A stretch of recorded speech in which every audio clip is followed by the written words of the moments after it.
Hey everyone, welcome to Zelda Speedruns. This is Popsicle Sticks.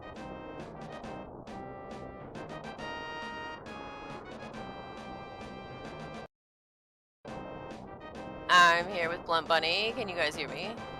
Yep, okay. Alright. So, we're just making sure everything can come through the audio correctly since there's a delay for me there. So we're on the week 7 lecture, and this is presented by BluntBunny on Ganon's Tower, and it's going to be targeted towards as many experience levels as possible.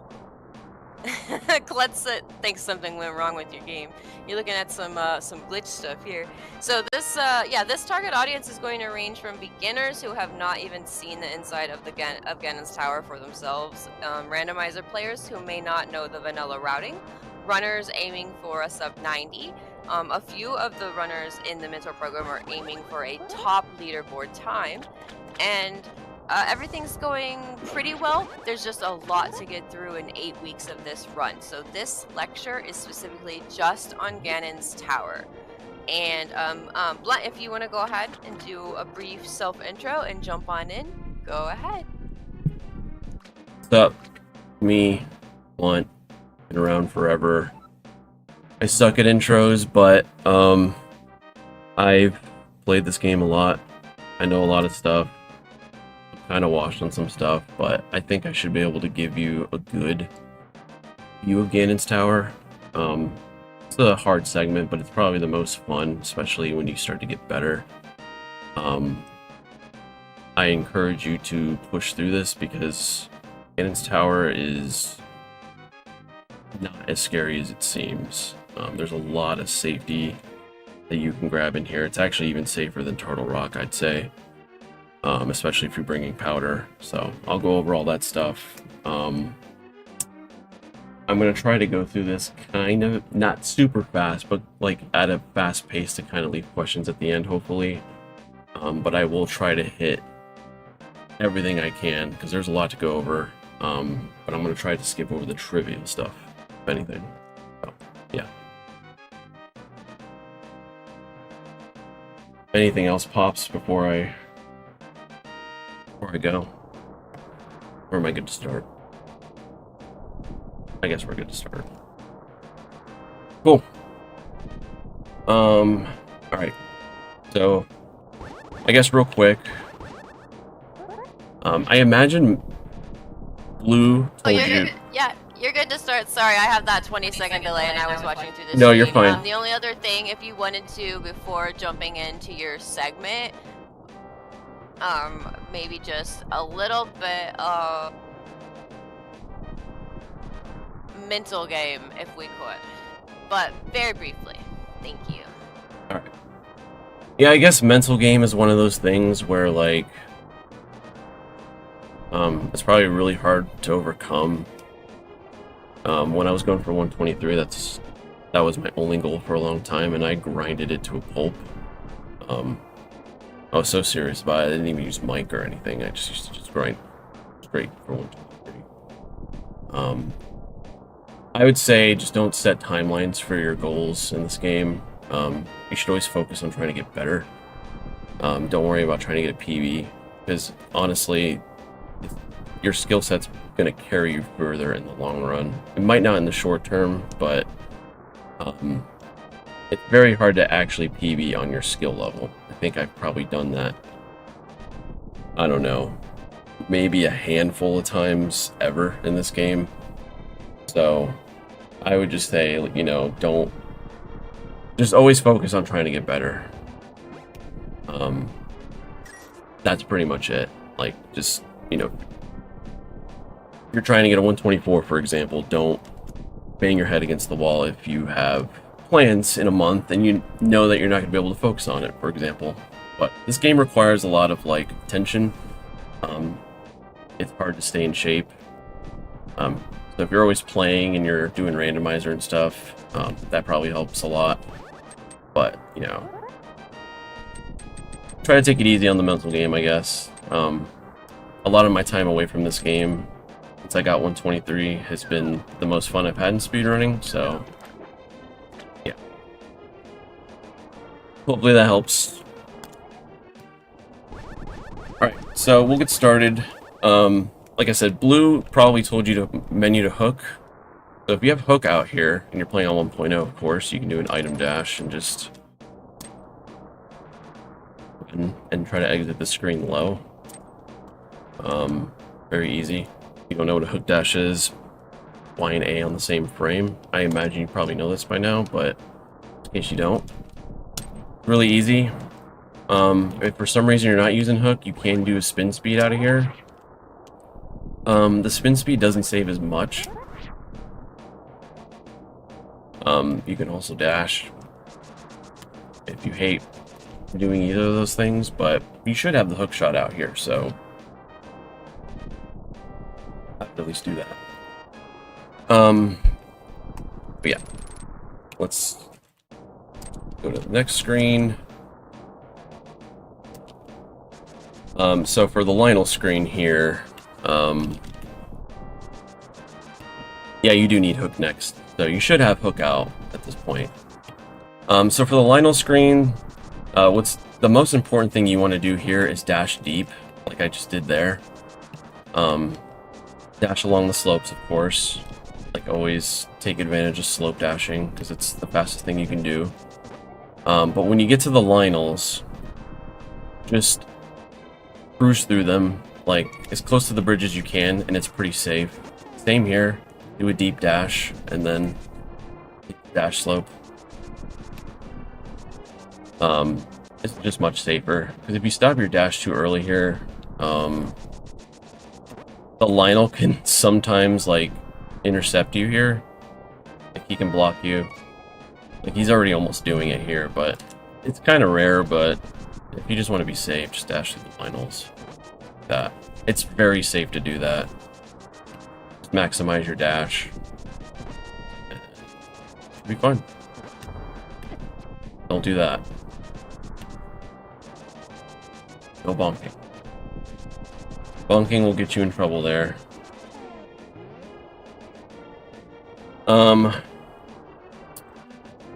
Not much to say about this screen. Of course, take advantage of the slope dash here. But what you can do to save a little time is to cancel your dash right before you hit the cutscene trigger and just kind of be, I think it's a pixel below. As long as you're not dashing into it on the top pixel, you can save a little bit of lag here. It's not a big deal if you don't get it, so don't stress about it, but you should try to cancel your dash right in front of the ladder here, like that. If you look at the lag counter in the top right, the red numbers, it should be less lag, I believe.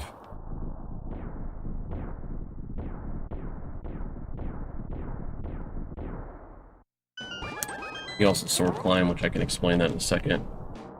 I was trying to see if it'll give me more lag here with the sword out. Maybe it doesn't. I don't remember the science behind this, but I believe the sword being out during the cutscene does generate extra lag in most. Yeah, I got 100 there. And then being lower, and then you just cancel with a down left. I'm gonna keep watching this cutscene, but just doing it for science, I guess.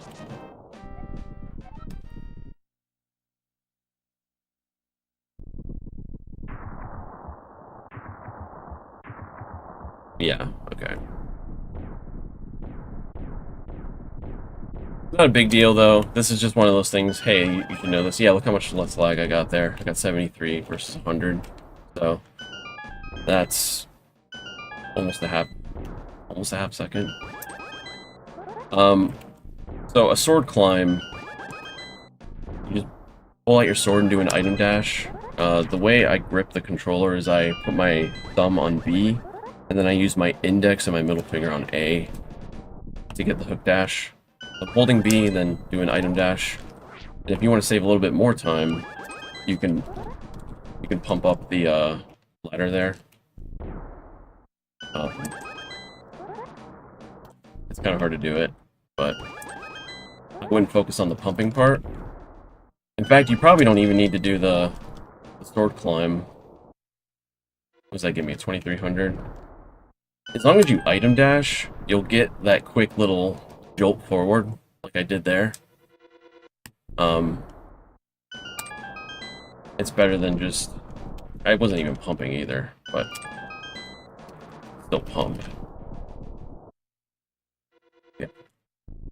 Taking a little time doing the sword climb, so up to you if you want to do it. Yeah, see, look, I'm saving a little bit. I'm pumping up the ladder at the same time. Alright, I got that weird glitch where it has like the sound of Death Mountain, but it's whatever. This room, I'm just gonna teach you something real quick if no one's been taught this yet, but you want to try to do as much grid dashing as possible. So when you're like this room is very trivial. You're just dashing into the door, right? But most people, they're just like, you know, they'll hold left here and then they'll just dash up and then you kind of get a nudge on the door. But like when you're dashing, hold up and then dash. Hold up, dash, and then when you stop your dash, you should be like pixel perfect with the door when you stop your dash, or you have a better chance to be pixel perfect with the door there. So just hold up, start your dash, and then I didn't get it there, but like, you know, you have a higher chance of being centered with the door when you do that.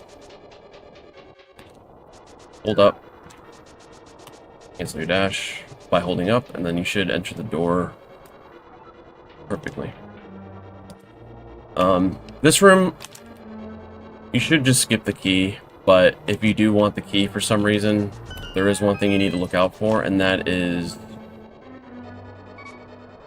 somehow aggroing this skeleton, or any of these skeletons, because if they throw a bone at you while you enter the door, it's going to cause a glitch in the spike skip room, which I'll show you later. But just make sure that when you're entering this door, the Stalfos isn't throwing a bone at you. But otherwise, you want the key, you can just dash into it here. I honestly don't recommend the key, but if you don't like the last couple rooms before Moldorm and you don't want to deal with it, I don't know if that caused it. I forget what someone might have to correct me, but I believe that's the exact cause of that. No, you would skip this key, and then you don't get the helmet key. You're getting the key in the peg chest room. Alright, let me fix the sound here. It's gonna drive me nuts. Alright,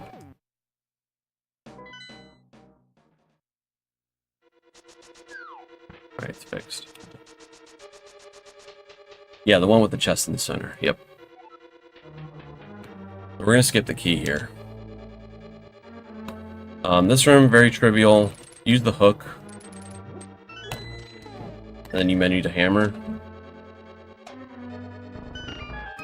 That's it. Like, it's that simple. You're not doing anything crazy here. If you're trying to optimize the room a little bit, you can kind of get a pot slide here. Hook the pot. You can hook the key. You can pump along those. You can pump along the conveyor here. Conveyor pumps are really fast.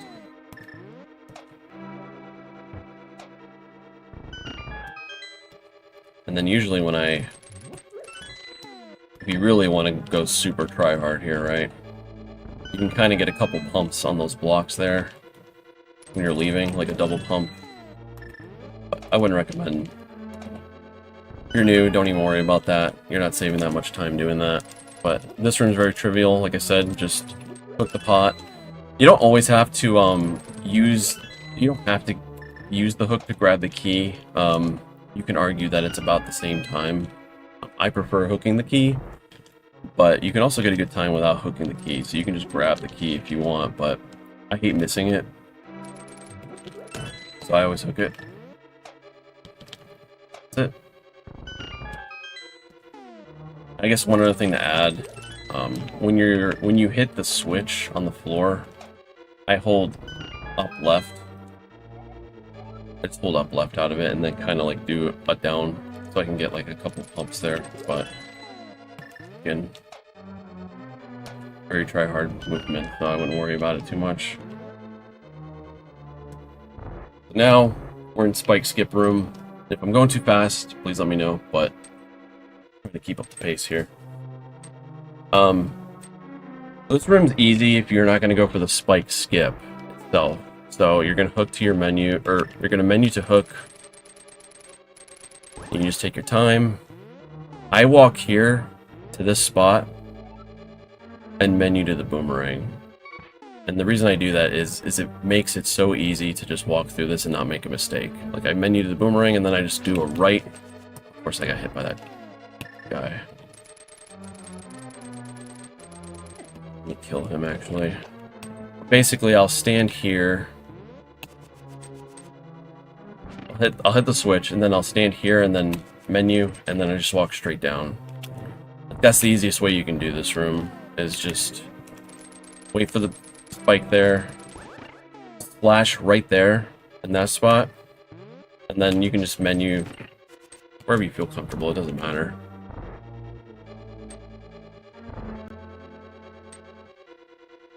I guess the frozen spike isn't bad. I think I'm just thinking of the old No EG that I forget what it's called now, or any percent RNG. So that might not be a problem anymore. I don't know. I always mix it up, but I just warn people about the spike, I guess, just so they're aware of like why it's stuck. But yeah, you actually have the hook shot, so it's not really bad, I guess. You just, you know, you can't hook here. You'd have to like hook over to the left. I guess you'd still lose time doing that, so.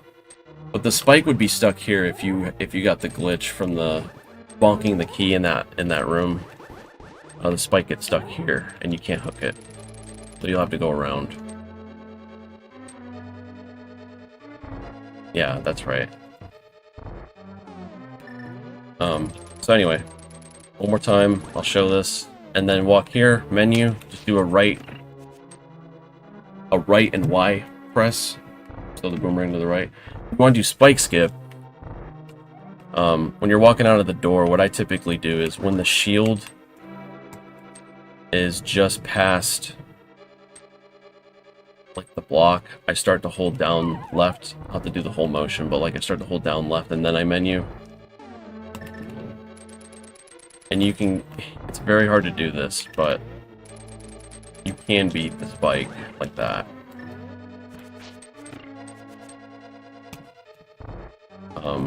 But you gotta like, the movement's very specific. You don't want to do that. That's bad. But you're basically starting to move diagonal, like once your shield is past the block there. And then you're just doing a quick, like, down left hook and then like I think it's a down right hook. Like that. And see, even though like that guy was really close to me, I still had time to boom there with a Y and a right press. That's why I like doing that, because it still gives you a chance to kind of react to the skeleton if he's in your way. You can't get in the way. Now this could be bad, but it worked out. So yeah, hopefully that makes sense. Again, if I'm going too fast, let me know. If I don't catch a question, just like at me in the chat so I can see them in case I miss a message. Alright. This next room, I'm going to tell you the easiest way to do this and never mess it up. You want to stand between these two pegs right here. Every single time. You will never miss this boomerang, I promise you. Throw the boomerang here.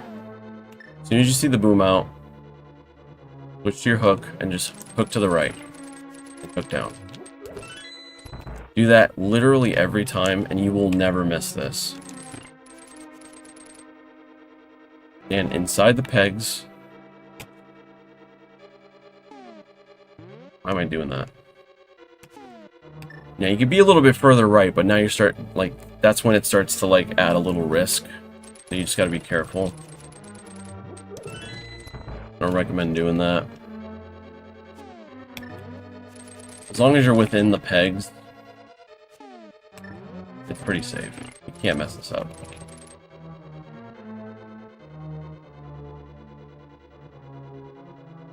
You do the red cane, yeah, if you want. I don't recommend it because you definitely want to conserve your magic. But if you have like half magic or something, or you plan to pick up magic, I guess you can grab that magic, or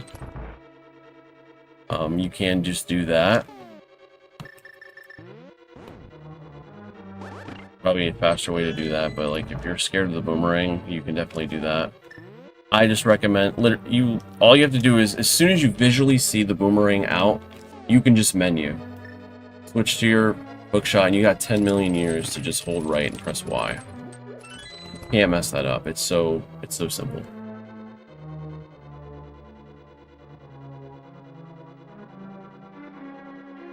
Yeah, it'll make it very consistent. I was even doing that in runs. Like I said, you can be a little bit more greedy and do it further right. But you run the risk of like accidentally getting like a short boom and hitting the crystal switch earlier. And sometimes you won't make it all the way through the peg. So just keep that in mind. Yeah, you can do diagonal as well. You can do that. I don't think you need to do that though. It's a little bit not super tight. Oh no, I haven't messed with this myself. You can do that though. It's up to you. Moving on. This room's really easy. Walk around the switch. Stand on the right side of the peg. Hook and just hold right. There's nothing. You just got to be careful not to be too close like that, because you'll get stuck. So just bear in mind that you want to be on the right side of the blue tile here, where you walk into here. That's it. Right. Try to exit low here.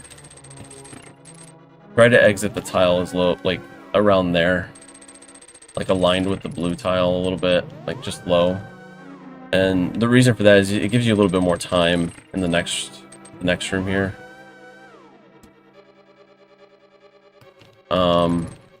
So the easiest way to do this room is I hold down left out of this warp tile, and I just hook. I do a quick little hook there. A little bit further right. I try to do, or I'm sorry, a little bit further left.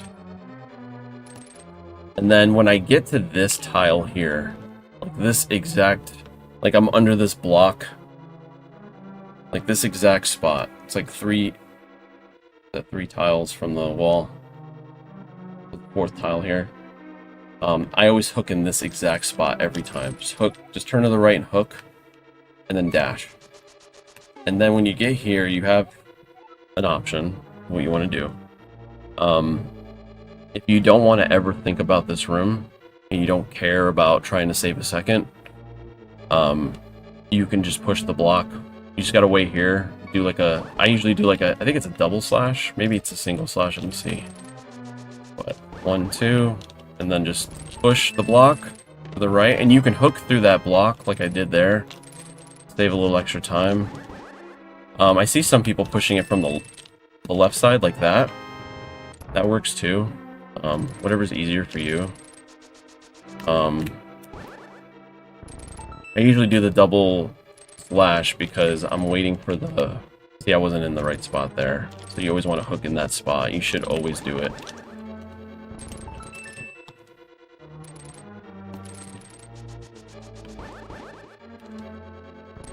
Just, you know, and when as the block's moving, you can hook through it because it's animated. Or it turns into a sprite, I guess. And you can just hook through it.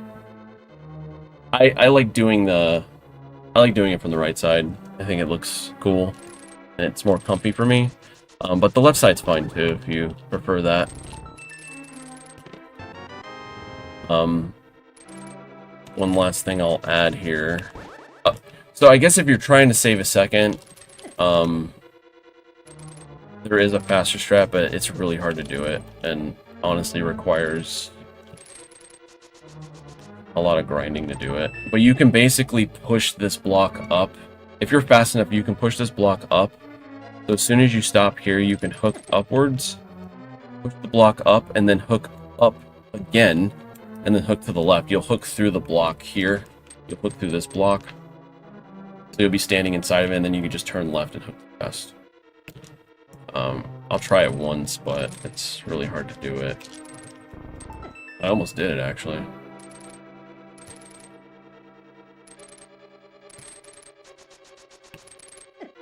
But basically, if you're fast enough, you can push that block before you get hit by that snake.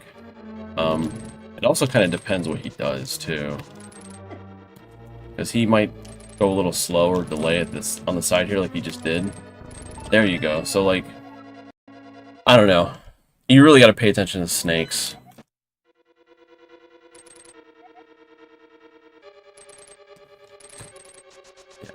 I wouldn't deal with it. It's 1 second, and if you're really good, you'll see it and go for it, but it is snake dependent, or it is dependent on the fire snake RNG. Alright. Let me look at my notes here, make sure I didn't miss anything. Got everything so far. Now, the warp tiles are easy. Hold down right out of this door. Very easy. For this one, hook the pot and just hold down. Just hold down on the D-pad, and you'll walk right into this. And then out of this warp, I guess I could show this. There's a slightly safer way to do this if you're afraid of accidentally warping an extra time, but just hold down left out of this. You'll walk under warp here. It's pretty safe. So as long as you're holding down left from this warp, you should be able to walk under these, no problem.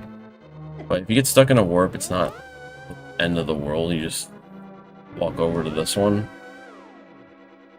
You just walk over to here. But if you're afraid, you can just walk around and do that. And just walk here. But basically the strat is you hold down going into this one, then hold down left out of the warp. There you go. That's simple. Let's see. Make a save state here. So for this, I hold down right until I'm against the wall, and I dash along the bottom. You cannot be 1 pixel too high here, because you will fall into the pit. So like that, you have to be against this wall when you dash. So I hold down right until I know I'm against the wall, and then I just shift into a right. The link's facing right. And there's a couple ways to do this. The idea is to try to hook. If you're trying to maximize your frames here, right? You want to hook as close to the wall as possible. Like, you want to end your dash as late as possible. Because as long as you're not against this rail... Let me kill this guy. As long as you're not against this rail, if you're just 1 pixel over, you will hook this wall up here every time. So it works on every pixel except the one where you're against the rail. It'll miss it. So 1 pixel to the left.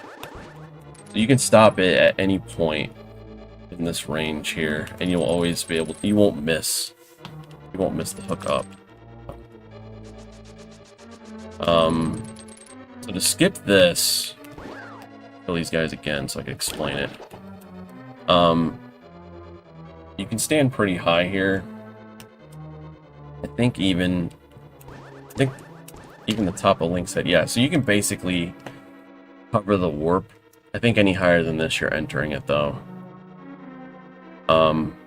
But you just bonk against the wall.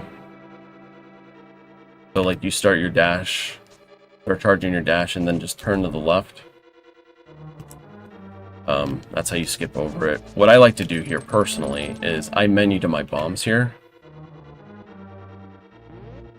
and it makes it a little easier for me to get this without messing it up.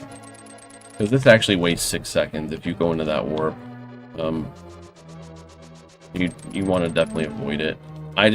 What I usually do is I hook upwards, and then like I use the menu to kind of like stop my movement, because I'm just kind of holding up or upright, and then I just adjust if I need to. So I would just have a visual cue here and do whatever works best for you. I like the menu here personally. You don't have to menu here. But I prefer it because I used to run into this thing all the time and it used to drive me insane. Alright.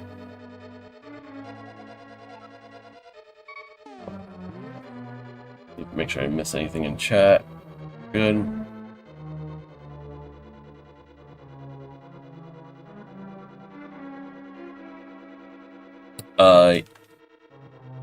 Yeah, the beetles can knock you through as well. At that point, probably taking too long in the room, but yeah.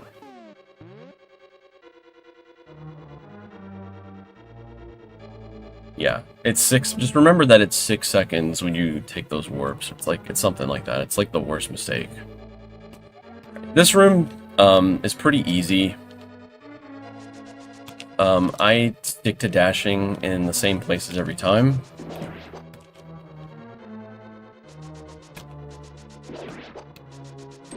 I kind of just... I try to dash on this as close as I can here, but it doesn't matter. It's very lenient. Like, nothing bad ever really happens here. Then you pick up the bottom pot, walk up to here, and just bonk into the pot. Invisible floor here. This is what the floor looks like if you've never seen it. Yeah, so you're just bonking over. That's it. Very simple.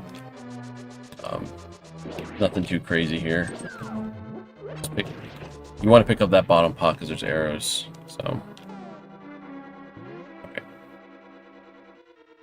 Oh, it's 8 seconds. That sounds right. Yeah, that sounds right. I think, yeah, that makes sense. All right, bombable floor. So there's a few strats you can do here.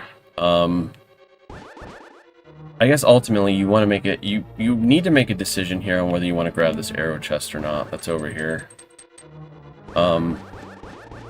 If you have powder, you can just powder this guy. If it's too annoying for you. So any room that has anti-fairies, actually, you can, you know, take it.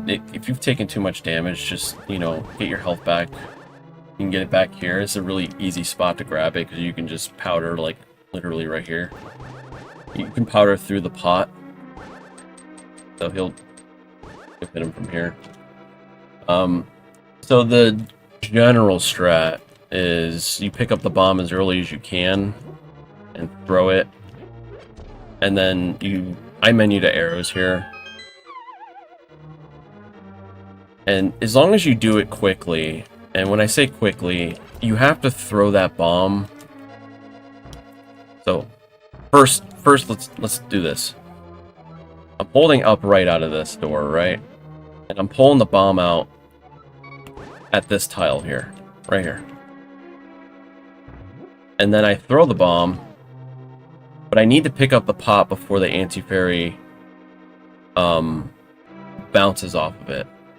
And I'll show you why. If I wait till he bounces, that happens. And then he can suckle your magic if he's in a bad spot.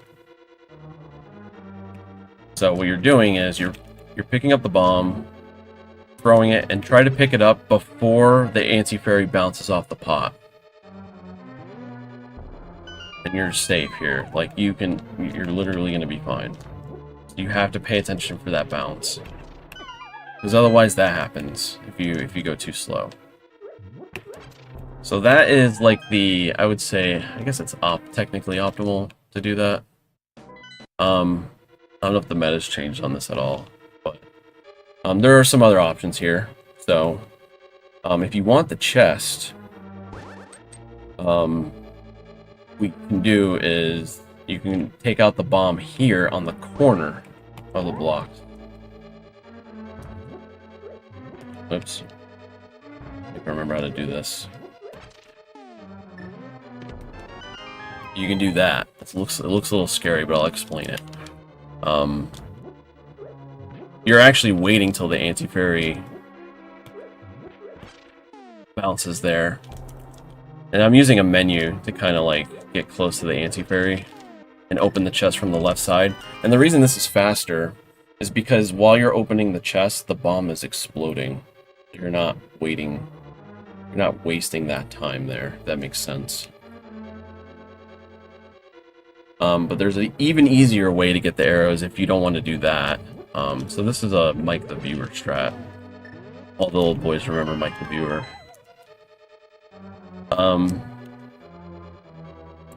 You can pick up the bomb and on top of the... It's on top of the skull, I believe. And then you can just do that instead. I'll show you. You can just wait down there. I wonder if you could pick it up sooner. Just wait for the anti-fairy to pass. Just like that. Michael the Television. But this is like the old NMG, or the old any % RMG strat. Yeah, you just wait for him to bounce off, wait down here, and then it should be fine. You can even wait longer to pick up the bomb if you're too scared. But if you don't need the arrows, don't grab them. Entirely up to you.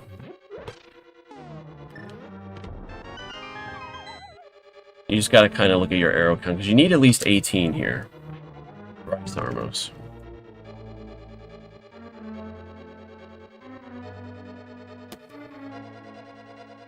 Oh, the bomb goes into the wall. I can explain that too. So I'll tell you why that happens. That's a good call out. So the reason that happens is because you pick up the pot before the bomb lands. You can't do that. See, I picked up the pot super fast there, and it goes through the wall. Can't do that. That's why you kind of delay before you pick up the pot there. But yeah, that's basically it. Yep. So just don't pick up the pot too fast. Wait till it lands, and then you'll be fine. So for Ice Armos, there's a couple things you can do here. Let's scroll down a bit. Notes here. I'm going to show you the strat that's probably the most commonly used, or I don't know if it's the optimal one, but this is the one that I would do. So the most important thing to remember is you always need, wherever you stand in this fight, you need to always stand in that spot anytime you do this fight. So I stand right here. Or actually, it might be 1 pixel higher. I think it's 1 pixel higher. It doesn't matter. You just need to make sure that Link, wherever you start shooting Armos, you just need to always be in the same spot when you do this fight. Because if you're ever slightly off, it can just throw you off if you're trying to do your normal strat. So always take like a pixel or pick a visual cue where you want to stand and just always stand there. Alright, so let's go.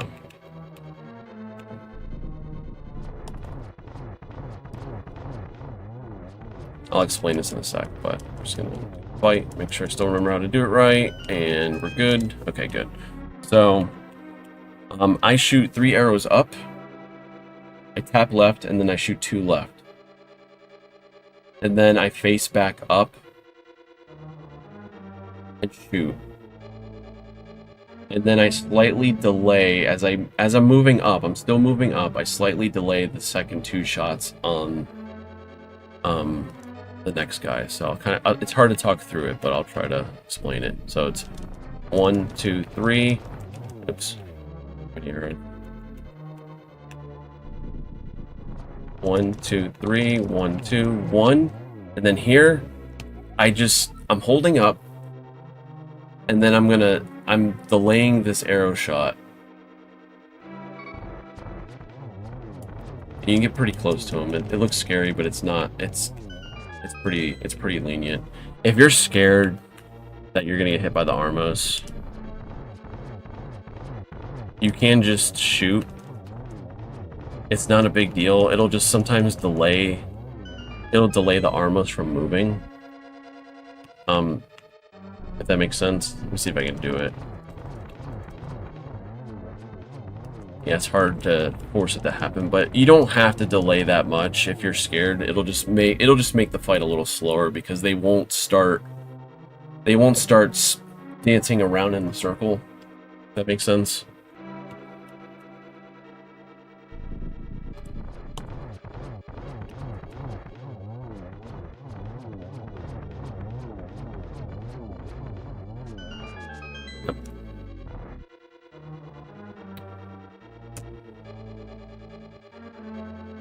Yeah, you can't hit the button too hard. A slightly more optimal way to do it is to just do 2 arrows up, 2 left, and then 2 more, and then this one's a little faster to do. I don't like this one because it adds just unnecessary risk for me. I hate screwing this fight up. I used to screw it up a lot back in the day. I can't really think of an easier strat for this. I guess you could... I guess you could technically stay here and just fight, like, and not move at all.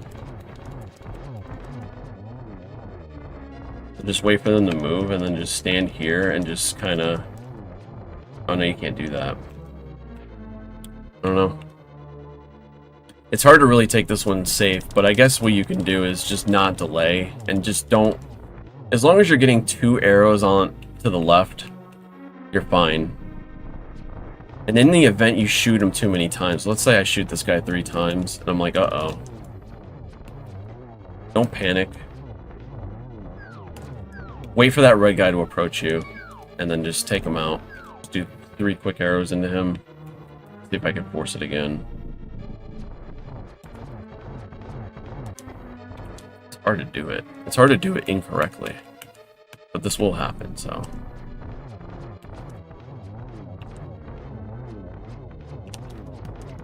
Here we go. As long as you have the arrows, you can kill them. If you're out of arrows, I'll show you what to do. I'm just gonna force a red Armos here.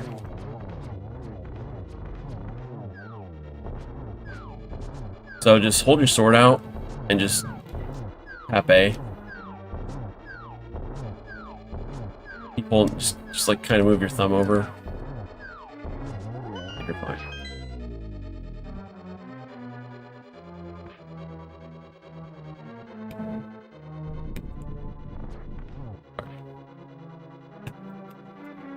One more time. Unless there's any specific questions about this fight. Oh, shit. This might go bad. Alright, we're good. Let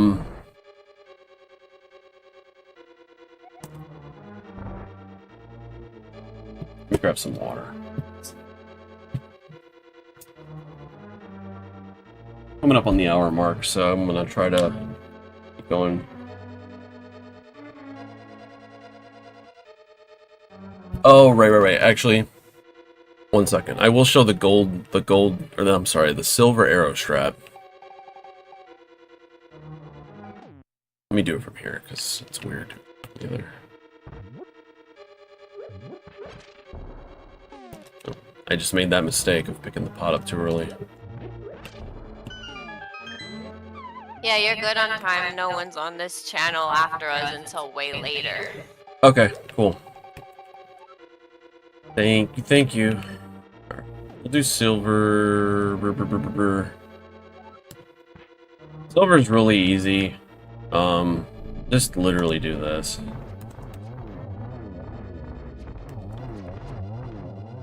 Like, that's it. Like, just... You can stand in the same spot. 1, 2, 3. And then just delay, and then... I mean, you have silver arrows, so it's not gonna be a disaster in most cases. There's a really cool strat you can do with silver arrows, but I can't remember how to do it. But there's a really fast thing you can do, but chances are if you're grabbing silver arrows, you're not worried about going fast.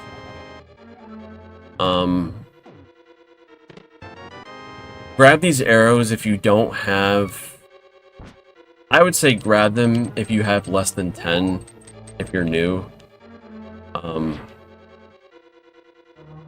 Always grab them if you have less than 10. You can probably get away with 9, but I wouldn't do that.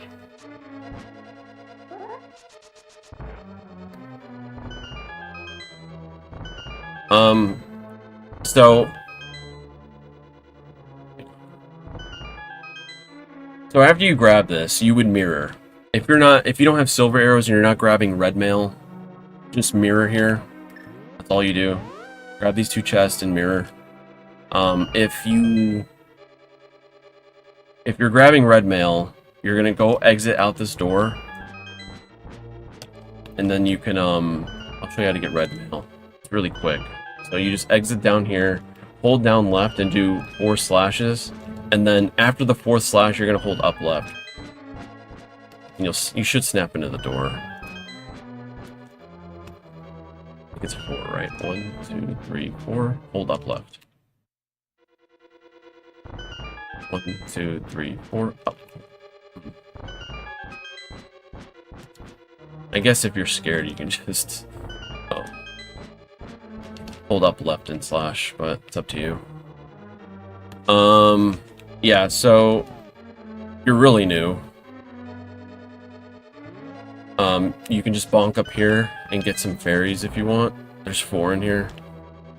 If you have like net and bottle, you can just grab some. If you took a beating, 1 spot to grab them. Feel free to do that.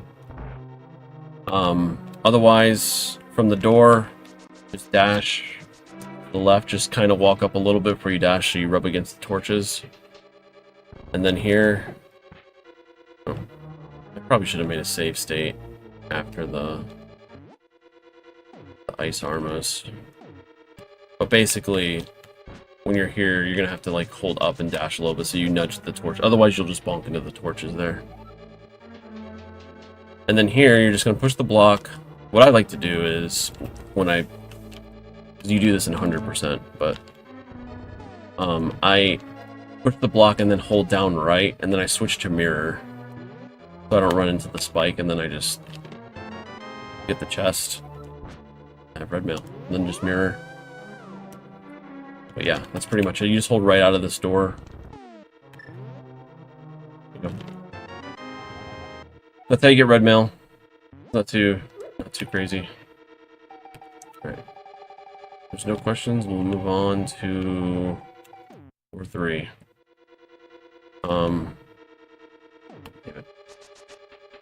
I guess really quick, just to explain this, but like, when you mirror, you're gonna be at the entrance, right? Actually, let me just do that.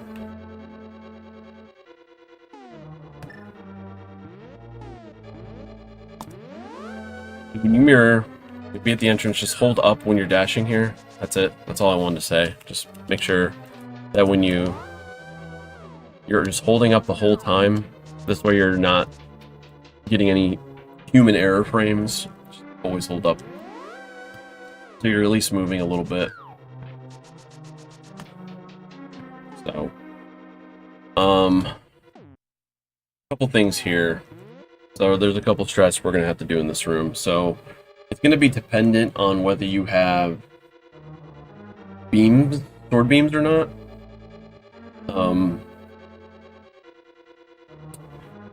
I guess we'll start with...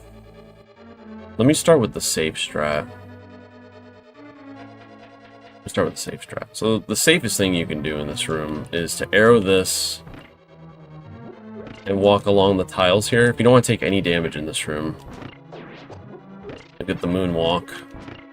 It kind of gets a little weird, but I haven't done this in a while, so you got to be standing like right on the... Of course, this guy is literally in the worst place. There we go. You want to make sure he doesn't get stuck there, hopefully. So you're just doing this. This is all you do if you want to be safe. You've taken too much damage. You didn't grab the fairies. That is the safest thing to do. I would wait. So what I would do is I would arrow, wait till the arrow hits the switch before you move down, and it'll stop this guy from getting stuck in the block. But usually, you can just do this.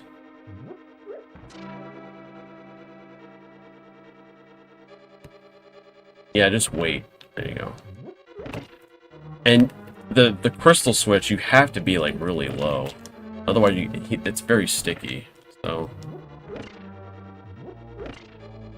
but when you throw the pot, you just want to be right up against it.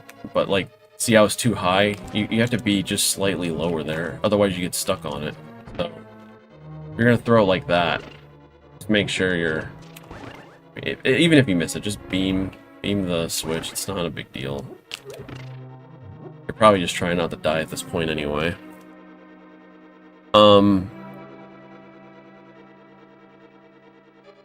If you want to do the dash, I guess I'll just show the dash.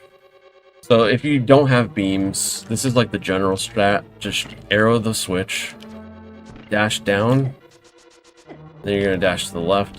Why is this guy here? There we go. I think that mimic was there because I was holding the D-pad too long. But the way you dash on the spikes is as soon as you hear Link.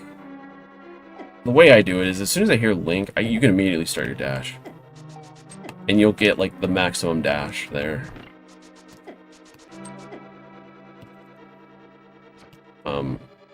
The idea is just to dash as soon as he takes damage because it maximizes the distance there.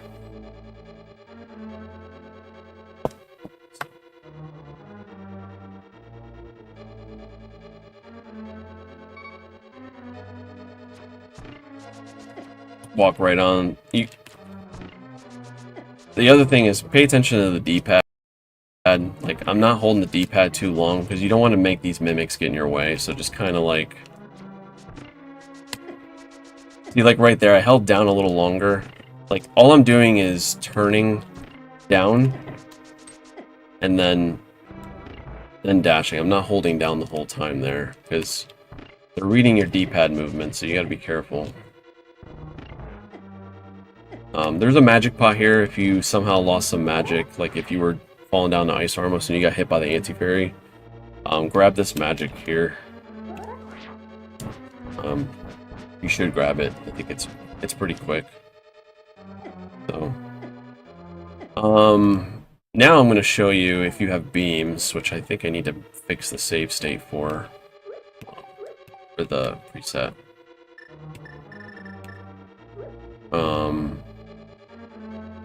I also want to... So, when you menu to the arrows, you can menu in here, in this room, but if you have beams, I try to wait. I personally just try to wait, and I'll show you why. Not trying to overcomplicate things here, but like this is just like what a top runner would most likely do. So now I have beams. I'm going to beam the switch. I'm going to do the same strat. But as soon as that block disappears, I'm going to menu to the arrow. And this just maximizes your movement back towards the door. I didn't mean to pick up that magic, by the way. I should skip it.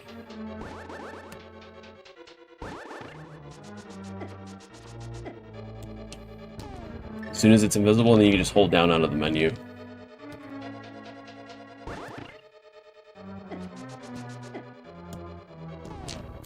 Much like that. It's like giving you the maximum like time save when you do that. It's really easy to lose a few frames pushing the block. Just be careful, you know, because don't forget to menu. This is just one of those menus that you kind of want to move around, but you don't have to do this either. You can just menu to the arrow and not even worry about doing this. You can just pretend I have the arrows equipped right now. And you can just push this block and then just come down. It doesn't matter. Whatever works for you. Yeah, preset, I don't know where it takes damage. I think it takes damage maybe in the, I think the old theory test took damage in the fire snake room or something.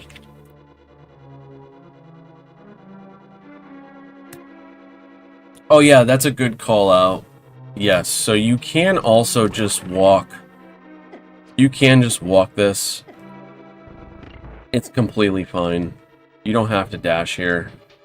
Yeah, I should have mentioned that. But if you're okay with taking the damage and the dash is just not working, just walk it out.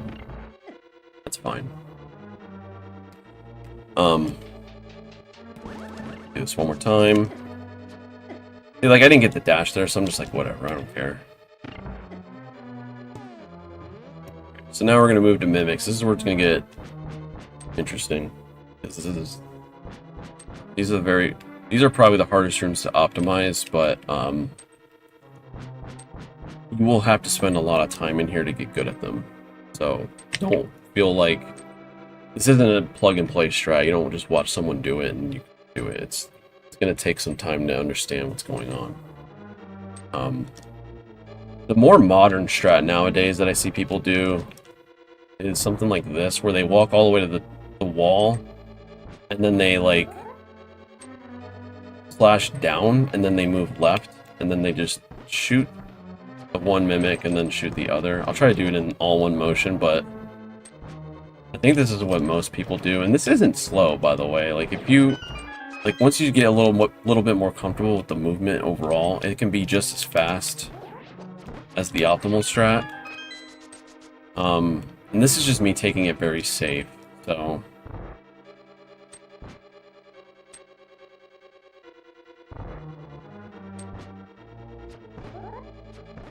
Yeah, that's the other thing you can do is you can hold down during your slash down too. Because remember, you're controlling these guys. You're controlling these guys with the D-pad. If you're like, if this is just too hard, like just use a statue or just grab the wall or something. You grab the wall, you can literally control these guys and just stack them somewhere. Stack them somewhere easy. Just do this. Like if it's really like a little bit beyond your grasp, that's completely fine. Just whatever you gotta do to get out of the room. Optimal strat that I do, something like this. Oh, it's really tight. Something like that. During those slashes, I'm moving the mimic. So I'm using the D-pad to exploit their movement. And then a little minor thing that's happening here is when I go for the last shot, I'm moving him towards me to make the kill a little faster.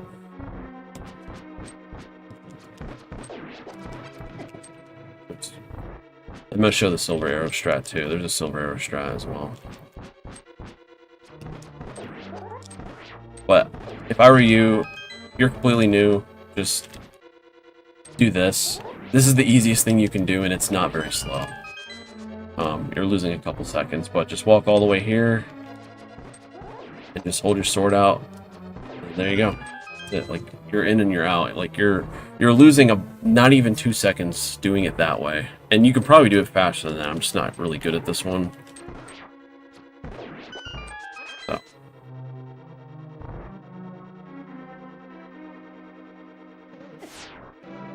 Yeah, I'm not sure.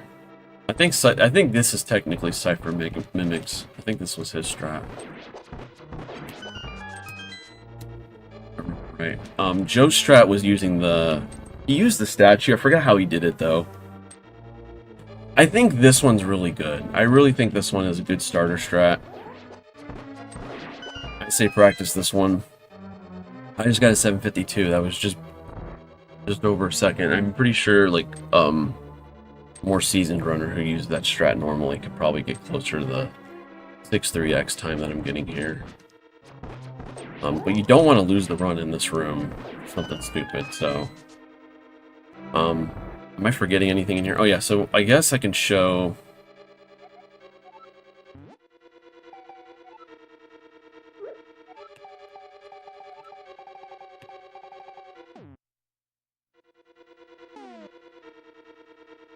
Yeah, like, I think my best is like 621 in that room.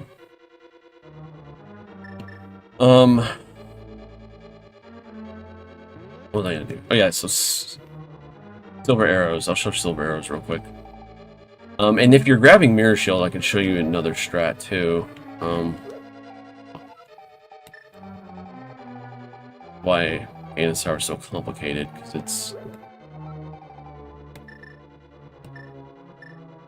I guess technically I'd have gold sword too.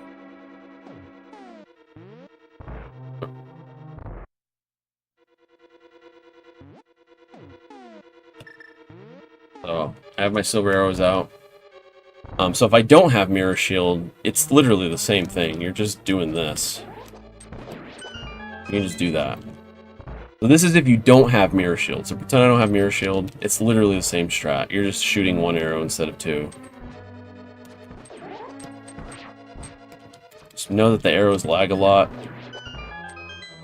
If you have the Mirror Shield, you're going to tap A 3 times walking to the right. So you're going to walk down to this rail here. 1, 2, 3. Do that. It's really fast. Walk down to the rail. 3 taps. And you can just walk towards them. They won't hit you. 1, 2, 3. That's it.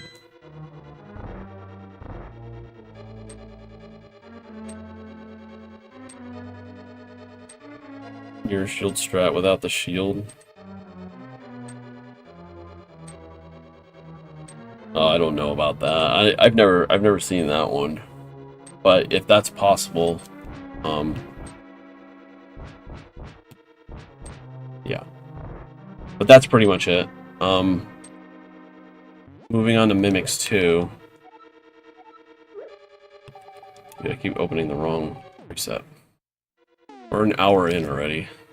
I don't know if I'm making good time or not, but I think it'll kind of pick up from here. I also want to talk about Aghanim a lot, so...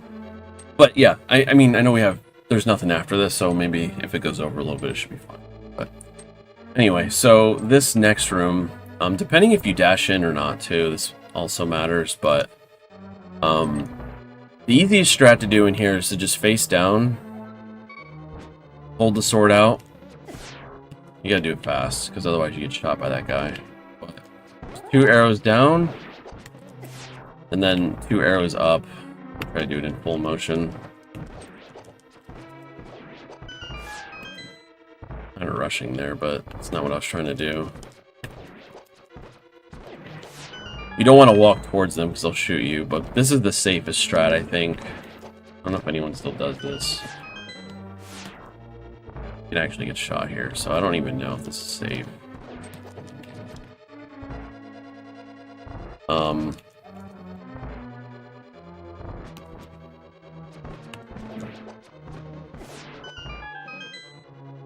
Yeah, I guess no matter what, this is probably not safe at all.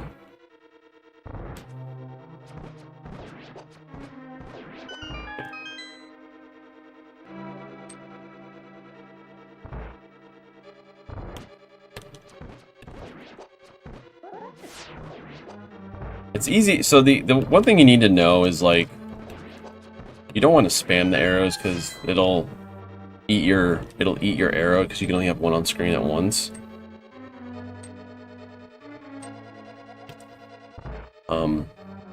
But yeah, that's kind of like maybe the safe strat. I don't really know with this one because this room's annoying. The strat that I do, the patented strat, I do that. But basically, I just 2 slashes, and I'm controlling the mimic to move up against the pot here, and then just hold the sword out again and get him up against the block. 1, 2.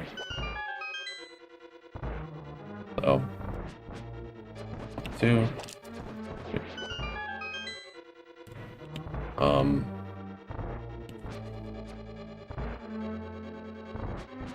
2. 1, 2. Honestly, I feel like that's the easiest thing you can do in this room. I don't think I've ever changed a strat. I did try going for the optimal one, but this is just way too comfy. Oops. There is another strat.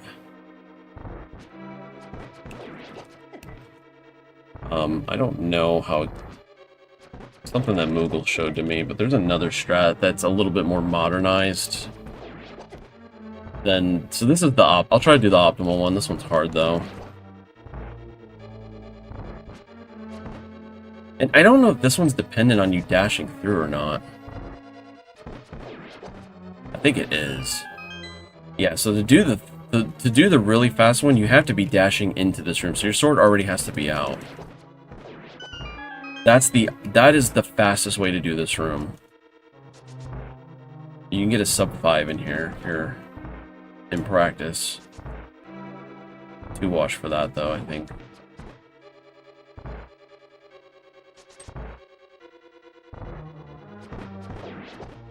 But the idea is to interrupt the mimic as he's about to shoot.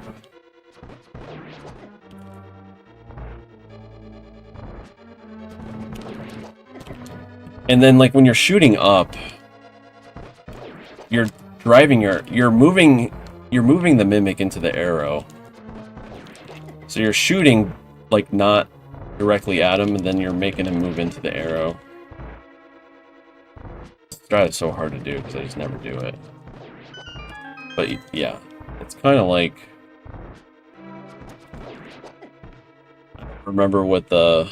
I have to look at the other one. There's another one, though, that you can do in here that's a bit more modern, but I think if you're just if you're, like, completely brand new to the run and you're literally learning Ganon's Tower, just do my strat. It's so much easier. You don't have to think about literally anything. It's just move the guy against the pot, move the guy against the block, and then just go. Like, and you can also get the arrow drop there when you do that. I say just take the time and learn this strat, and you'll never have a problem in here. You literally can never get hit by this strat. And you can grab the arrows, too. Oh. But yeah, I think for mimics, like, I don't want to spend a lot of time on it because, you know, there's so much depth to those rooms, but, like, you just have to sit there and practice the room and just figure out what works best for you. It doesn't matter what strat you do. As long as you are able to get in and out of those rooms without taking damage, then just do whatever works. Do not... It literally doesn't matter what you do in there. Hopefully that helps. I think there's always a lot of stress about, like, oh, not doing the optimal strat here, I need to switch to it. Just do whatever the hell is getting you out of the room. Like, seriously. For this room... Oops. One more for old time's sake.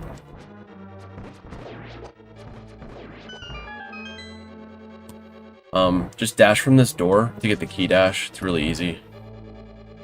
Dash. Don't press up. Don't press up on the D-pad or anything like that. And this is the one room where you're not holding the D-pad when you're dashing. Dash from here, you get the free key dash just like that. This room. This is a room where expect to have some trouble in it, expect to get hit a lot. But this room requires consistent movement. Doesn't require good movement, but consistent movement. So I'm gonna try to kind of go over it go over the way I do it and then kind of show you a couple variations of what you can do here. So for one, make sure you're holding up and you're going down the stairs right away, because this whole room is on a global timer. And let me kind of explain that. If it's easy to explain it, let me see.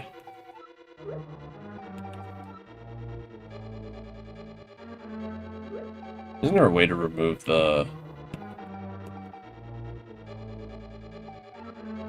Oh, here it is. Background 2. Yeah, there you go. So this is what the room looks like under the first layer. They have these bouncing spikes here. Depending on when you hit the switch here, it's going to depend on where the spike like is on its cycle. So this room is on a cycle. So if your movement is the same every single time in this room, then you should be able to find a way to get out of here without getting hit every single time. So that's pretty much the key here. I gotta turn that back. So what I do is I walk to this spot right here, like probably like aligned with this, like right in the center of this like rail here, and then I dash up. And then what I'm trying to do here is I'm trying to stop my dash high as possible. I'm gonna cancel with left and hit this switch as high as I can. It doesn't have to be super high, but it should be above the halfway point. I would say right here is probably a good spot. So I'm gonna hold left and slash, and then I'm gonna dash from here. I'm gonna dash from here, then I'm gonna pick up the pot. So do that again. Alright, I got some stutter there, so I'll explain this in a second. I didn't get hit, got lucky. So this bonk.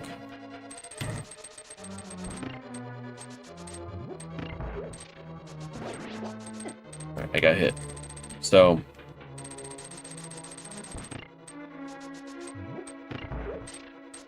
see if this one works. Yeah, okay. So if your movement is good, like it was there, so that means slashing high, picking up the pot good, you should be able to dash right along the side of the pot here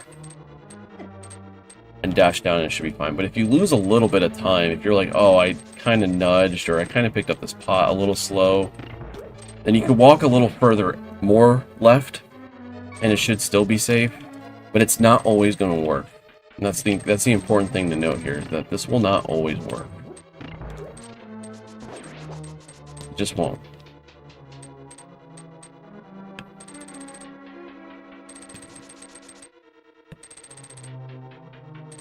Yeah, there's a couple different strats. I know Joe has one where he shoots the arrow down. I'm not sure if I remember that one correctly. But yeah, this one has a very tight margin of error, for sure. So, like, I was really high there. Am I gonna make it? I made it. You can do this. You can dash up this way. Arrow down. Dash from here. I don't remember where you're supposed to dash down, though. I got lucky there, I think. This is like Joe's strat, and it's consistent. I just don't remember where you're supposed to dash. Maybe you're supposed to walk out a little bit like I just did there. So the key is just like remembering your motions as you're picking up everything. You gotta watch your movement very closely in this room. Because it all matters. Like picking up the pot slightly slow, like that spike is moving in that time you're wasting. So it could just potentially knock you out of the dash. There is another strat you can do here, and this is an old one. I don't know if everyone knows this one, but you can bow dash here, and this will always work. And it's very safe, and it's the fastest strat, I think. But you hold up left and you bow dash here, but your movement needs to be good. Hold up left, bow dash. Oh my god. I think the initial O dash is very tight. I have to use a grip for this one the whole time. So the whole action, like I'm using my middle finger for the A button. That's a Super Scudge exclusive.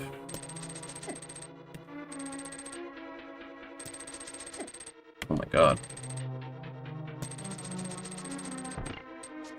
But this one is, as long as your movement's good, you can always dash from the spot. From here. It always works. But yeah, unfortunately for this room, I feel like my advice might not be useful to you, but this is another room where like the movement matters a lot here.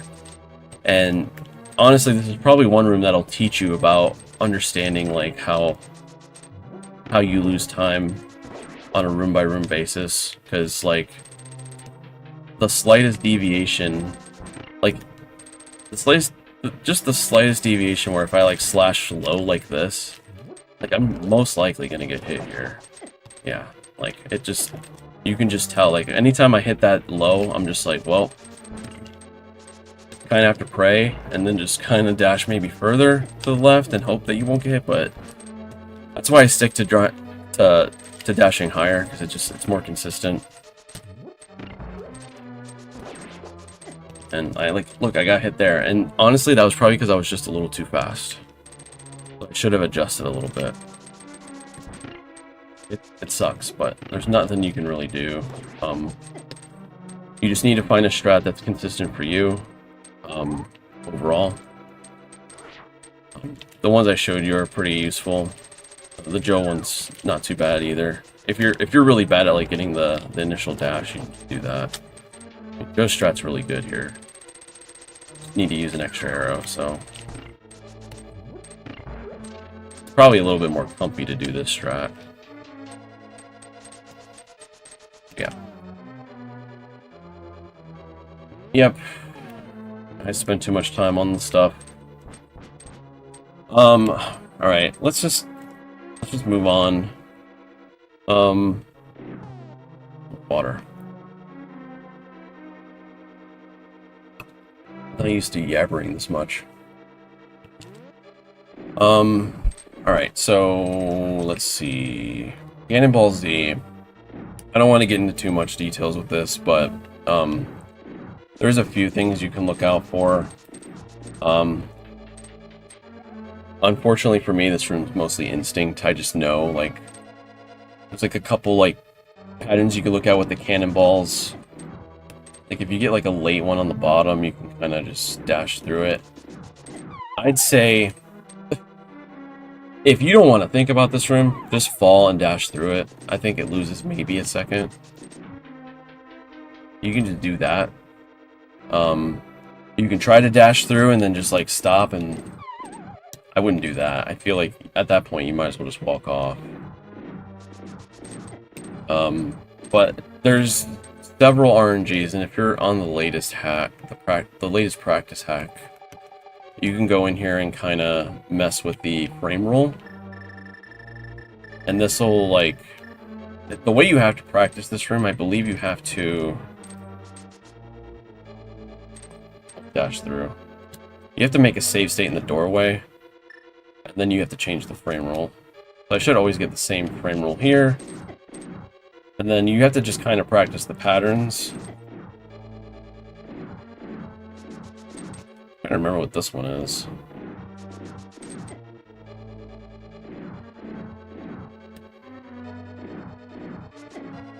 Did it walk up and then dash like this? Oh, that's right. You're not walking up after. That's right.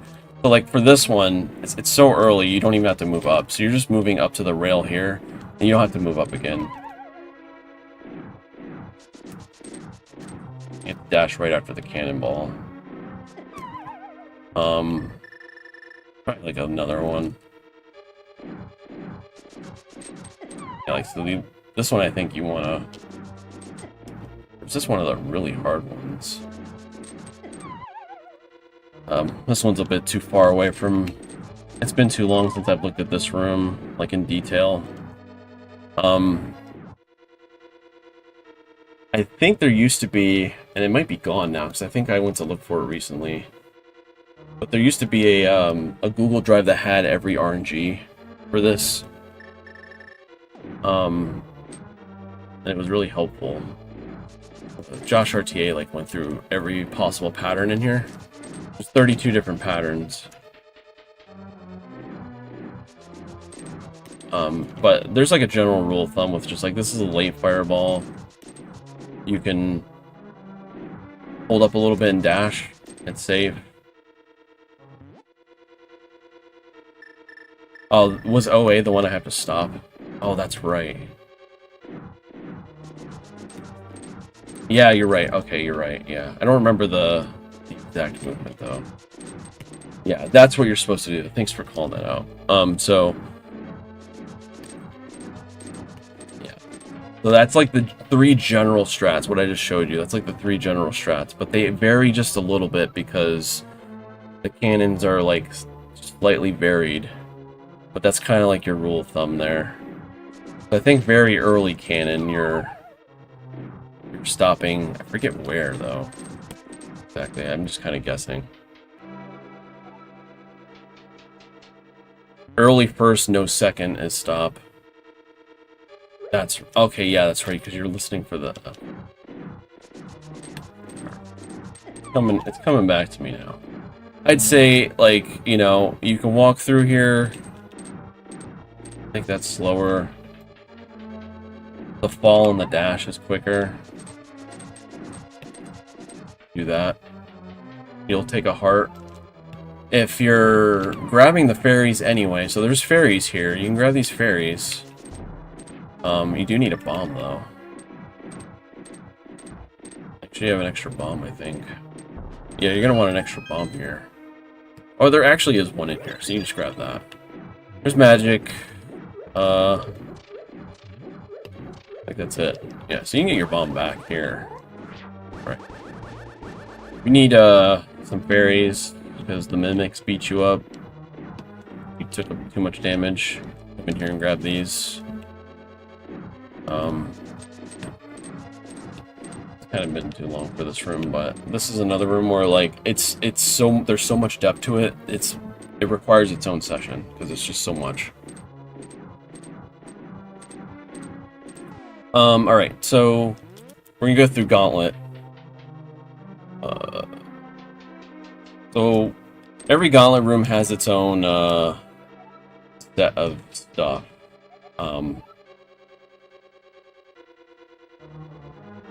For this room, you always want to arrow, like hold down left and arrow this guy every single time, and then you have to clean up. I learned recently from Ray, you can just if both those guys go up, you can dash to the right. You can also arrow this guy. Don't be afraid to arrow if they go down like this guy. Arrow. If he gets away from you, just arrow him. Always dash through that guy.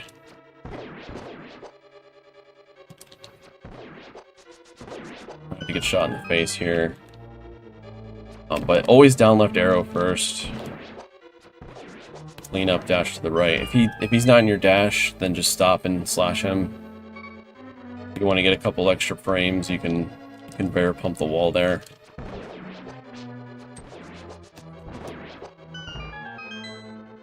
Take a little time.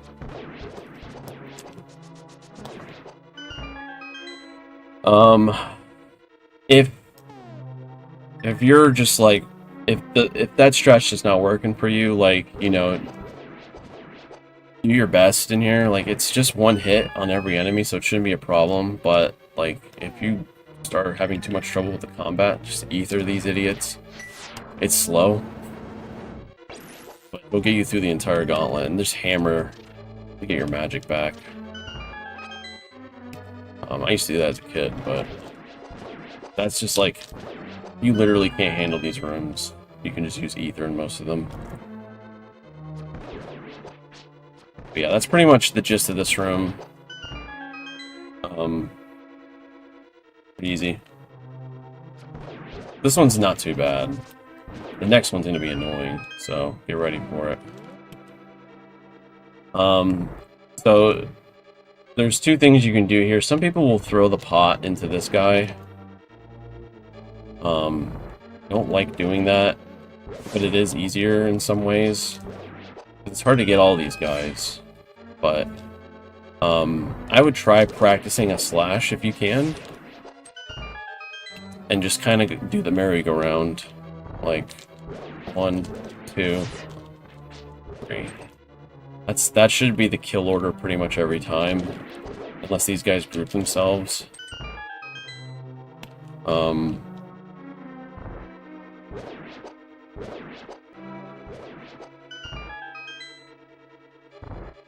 Detune further. Yeah, I mean, it's easy. You just ether and hammer. You get all your magic back. Turn everything. It's like a guaranteed drop, and there's a lot of magic in that prize pack, I think. The reason the pot kind of sucks, like, of course it didn't suck there, but it just doesn't help with some of the RNGs in here. But if it's easier for you, then just use the pot. But if you're a bit more of a seasoned runner, I would try to get used to using the sword here. It's better on average to do that. Or you can just do the pot. But the idea is to kill them counterclockwise if possible, so they don't get away from you. There's a few ways. You can sometimes dash through both the bottom guys if they line up, but it's hard to do.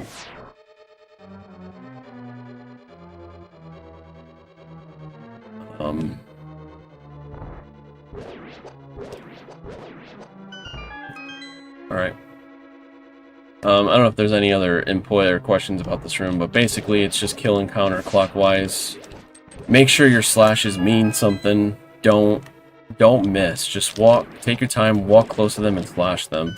I'm probably making it look easy, but just make sure you're going to hit them. Make sure you're really close to them.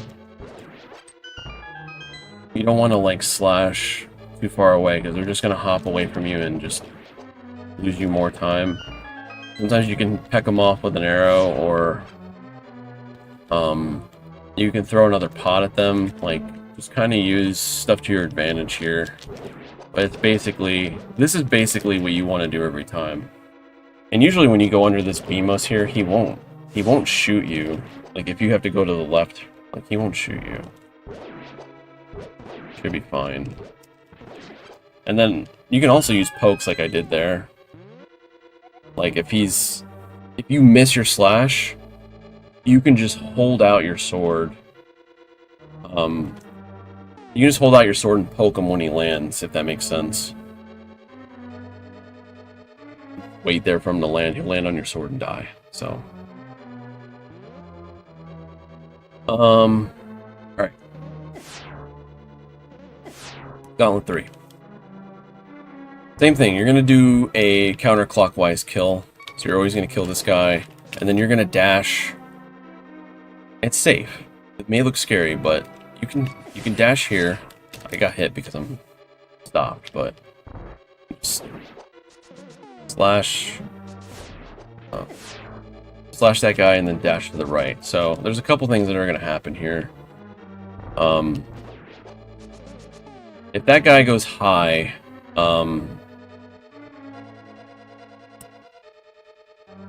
if you're not going to menu here, let's just pretend like you're not menuing here, because I like to menu to fire rod here, but if you're not going to menu here, you're going to go around.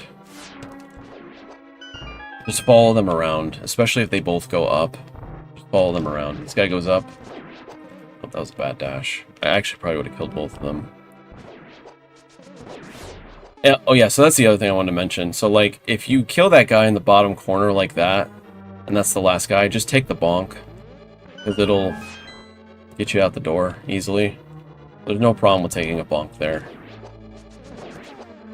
And then this guy here, I'm used to menuing, but I like to menu to fire rod. I'll just show you what I do. If I see this guy go high, I switch to the fire rod here, and I'm gonna slash the guy on the bottom, and then I might fire rod the guy at the top. We'll see. Okay, I missed him. That's really bad. Oh, there's a magic here you can grab to get your magic back if you want. You want to try to avoid using a fire rod if possible, but if you're just trying to get out of here, that was a really bad pattern. This is like where it goes, that's where it can go really bad, but like that's where you have to commit to just going around the conveyor. I'm sorry, clockwise, you're right, yeah, clockwise. Did I say counterclockwise? I meant clockwise. You're always killing clockwise. Oh, that was really unlucky. I'm trying to find a good scenario where I use the fire rod. The fire rod shot is a bit risky. You should only use it once. Dude, why am I getting hit there? Alright, so I just dashed through the guy, but I missed the top guy. So what I'm going to do is I'm going to menu here, and then I'm going to try to slash him real quick, like that. And you saw me probably do a quick down up, because when you dash through an enemy, you can't slash immediately right after you stop your dash. You have to kind of like delay. It's like a cooldown, if you want to call it that, where you can't slash. That's why I face down and then look back up and slash them. So now if they both go up, just follow them around. This. There you go. Here. Just take that L. Alright, they're both going up again.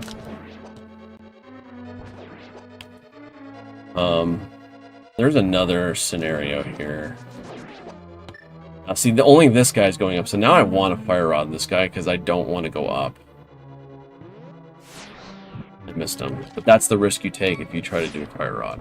So you can either just go around and just deal with it, follow him around and just try to kill him, or you could try to fire rod him. I can't believe I've missed the fire rod so much. You can do that too. 3 frames, that sounds right. Right here, I want to kill the top guy first, because the bottom guy is not going to get anywhere. You just got to be smart when you're trying to kill these guys. There you go.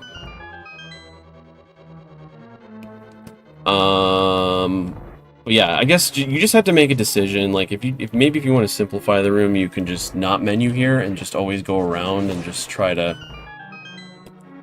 You just have to kind of have a mental like picture of what you should be doing here. Sometimes if you're really lucky, this guy will go up in the middle and he'll stop.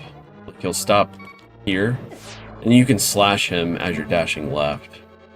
You can also, if you want to be funny, you can do an arrow to the left and hope this guy goes up, and that you hit him. Sometimes you'll hit him, but it's extremely risky to do that. That's just like another thing you could do. Right, this guy goes up. So look, he's like way up there, and then I got this guy on the bottom. This is like another fire rod scenario for me. Fire rod, grab the magic, kill this guy, run out of here.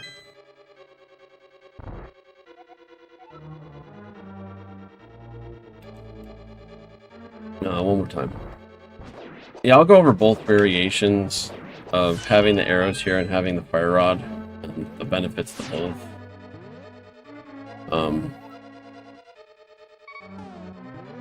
Let's just, so the new thing to do is to just arrow and then, I think it's arrow and then dash, right? Is that what we're doing?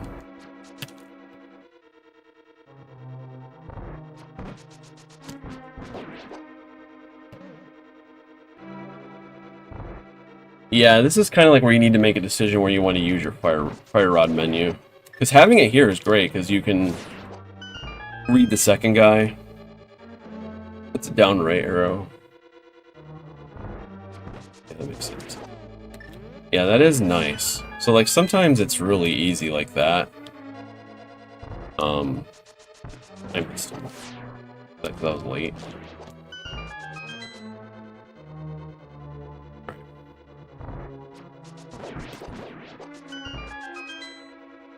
But yeah, that's basically it. You're holding down right, I guess. Again, this strat's a little new for me, so I'm not too familiar with it. I think that's the general idea. Yeah, and then use your menu to kind of gauge how you can attack that guy.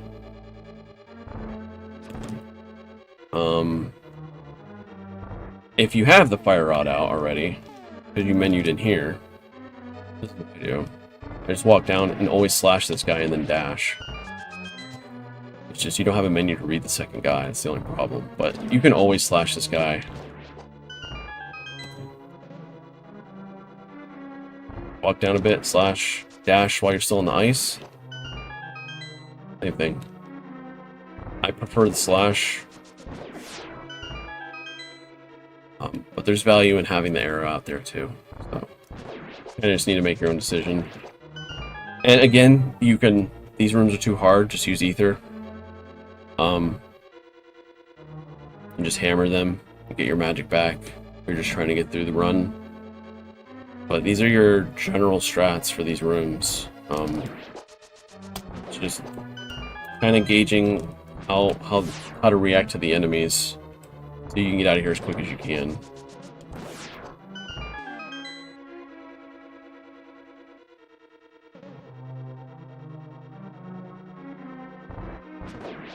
Yeah, that's kind of what I do.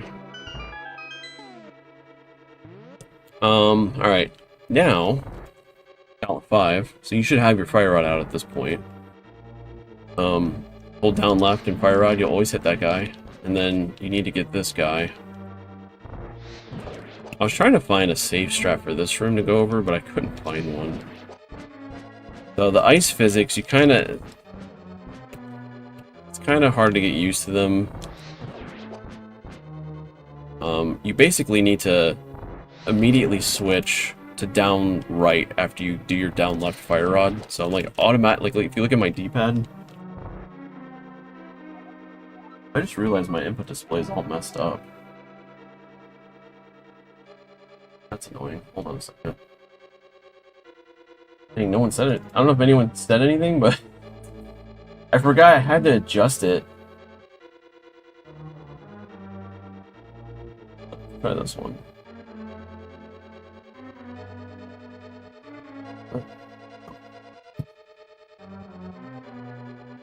Alright, I didn't realize it was messed up. I guess I should have tested it. I had to make an adjustment to it because it was weird.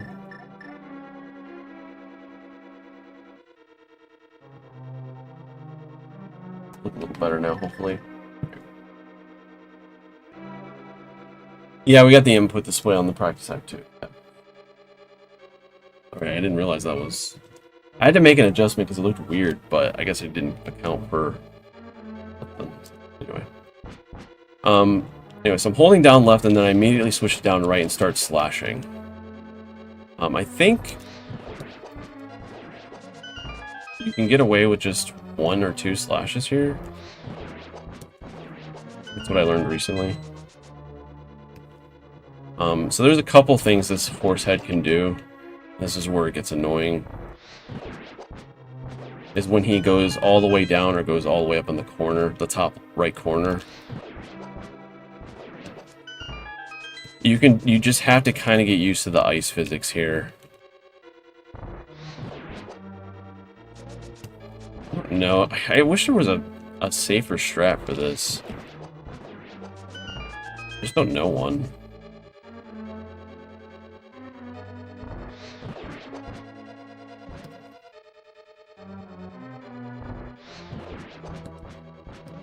Yeah, so you kind of have to like use your sword to kind of maneuver around here, but when you use diagonals you start to get like some momentum.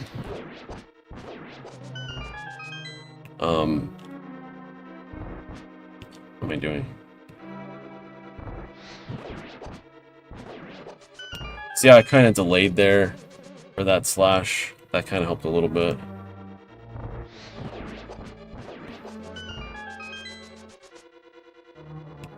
Yeah, you could start with the arrow. That is another option. So if you wanted to start this room with the arrow, you can. I never like that because I hate the fact that it can miss sometimes. And then you have to like opt into the fire rod anyway. The fire rod kind of just removes the thinking from the Stalfos. Like, you're always gonna hit this guy. But you could try the arrow too if you're good to like swap to the fire rod instantly.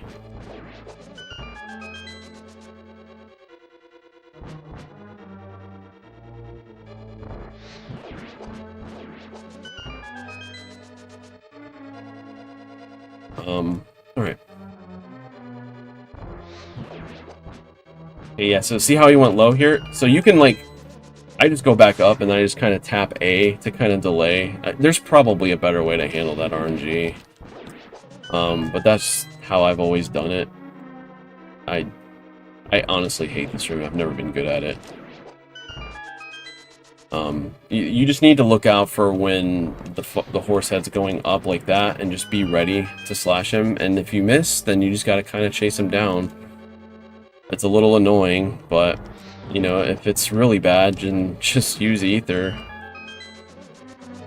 As long as you're dashing on any of the two tiles aligned with the door, so like here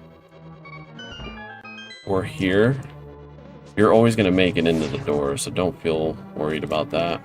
I'm going to move on. I'm still moving too slow here. This room, just dash through it, but one thing to note is if you wait, it's going to change the landmo spawns.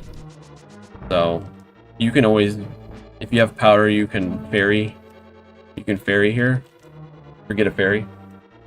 But I think it messes up the spawns in here, so we'll do this the normal way. Landmo 2. General rule of thumb is I start in the middle, and as soon as he shoots the fireball, then I move to 1 o'clock on the left landmo and release my spin. And then you're going to fire rod downwards because you're going to be at the top of the room. This will not always go this way. Don't worry about chasing one down, and be mindful of your magic here.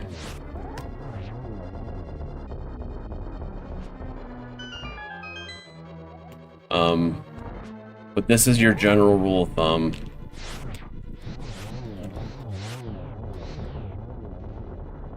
You have to, if you just stay at the top, you should be fine.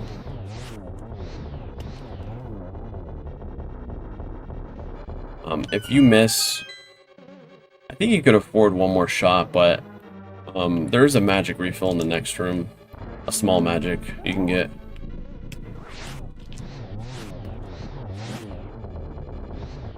So, like, the idea of kind of trying to spin at, like, an angle here is because I want to release the spin and move. I want Link to, like, recoil towards the door, I guess. Like, I want him to recoil to the right a little bit. And that's just because, in most cases, that worm is going to go to the right. I don't know if anyone knows anything about Lammo, but like when a worm is on this side of the room, their trajectory is favored to go to the right typically. It won't always happen. You might get away, and that's fine. Don't chase him down. Try to get as many shots as you can in cycle 1, so you at most only have 1 to deal with. Don't chase him down. And don't use your last magic. I would say just, if your magic is 1 shot away, unless you have half magic here, 30 minutes, yeah, I know. I think we're gonna go over at this point. It's fine though. As long as there's nothing scheduled, we're okay. I will need to use the restroom here in a second. I've drank a lot of water. But, I would say just don't chase... The best tip I can give you is just don't chase down the worms. If you... I guess I can show what happens when you... In case you do get... Why am I here? Let's say you get that and you wait. This fight will be a little different. See how they're all spawning at the same time? You can spin in the middle like this. It makes the fight a little harder though. So I just keep in mind that if you're getting the fairy, it's gonna change these spawns. They won't come out like individually like this.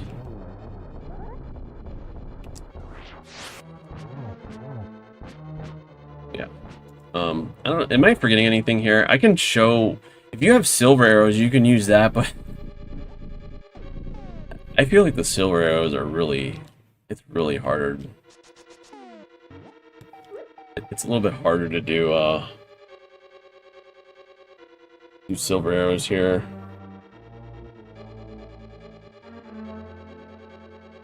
Yeah, exactly. That's exactly right. So the reason you want to focus on worms 2 and 3 if one gets away from you is because, like, yeah, your cycles will last longer if you miss those two. So just don't... If number 1 gets away from you, like, if he just goes to the left or something, just forget about it. Like, just focus on killing the other 2 and just get a quick second cycle. What am I gonna do? Yeah, so I'll try the silver arrow strat. This one, I haven't done this one in a while. I still have the wrong, I don't remember how to do this. But it's one shot with the arrow. It's very laggy if you miss. So, if you have silver arrows here, I don't know, like... I think I would still use the fire rod. I would just use the fire rod, honestly. The silver arrows are just... I feel like that is a little tougher to do than the fire rod. Hopefully this makes sense. Like, see how he got away? Like, screw him. I'm just gonna deal with these, and then I'll get a spin on this last guy. And not waste my fire rod shot. And... if you want to get a dash in the door, if you want to save some frames here, I'll show you what to do. Now that is unfortunate, but you just kind of have to improvise a little bit. As soon as the last head explodes, you can start dashing. Like as the last head's exploding, you can just start your dash and you'll make it through the door every time.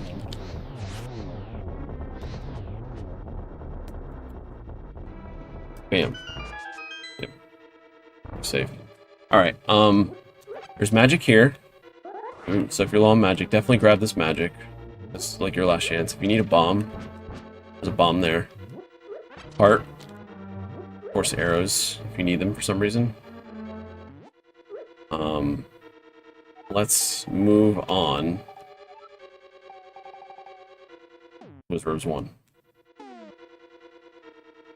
It's up to you. You can choose to menu here in this room, or you can menu upstairs. I think the new meta is to just menu before, because you could just tap A out of this door, do a quick A tap, drop a block perpendicular to all of them, and just blast them away. Tap A, just skip your stair lag, and then just walk out of here. It's that simple. All you gotta do. Literally drop the block just like that. You gotta kind of go around. If you don't know what this room looks like with the floor, that's it. So it's pretty easy. It's just like the tile above where the bottom whiz robe is. Just gotta kind of go around it. That's all.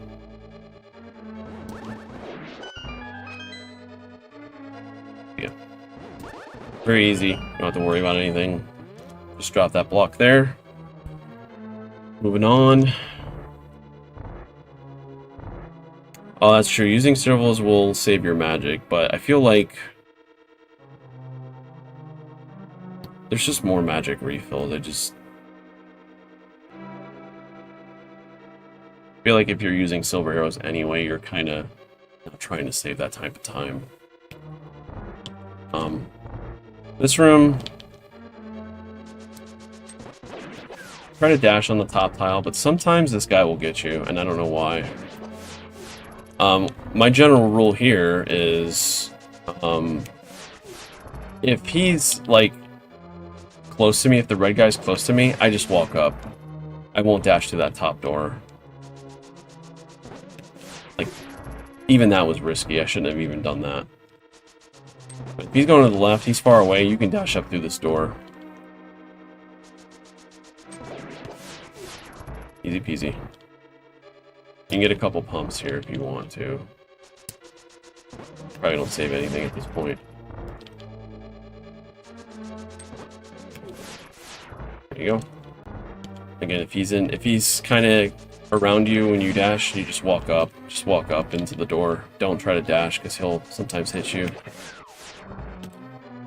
Now this one, this cane kills a little harder, but the idea is to just drop the block. Forgot that it moves when it's... Okay, so pretend the block is not where it's at. You're dropping the block next to this whiz rope here on this tile, and it's gonna kill the... It's gonna kill 3 of them, and then you're gonna slash the last guy. This isn't as hard as it looks. Really easy. You just drop, hit Y, make sure you hit all of them, and then slash, then just go up there and slash that guy normally. You'll beat the spike every time.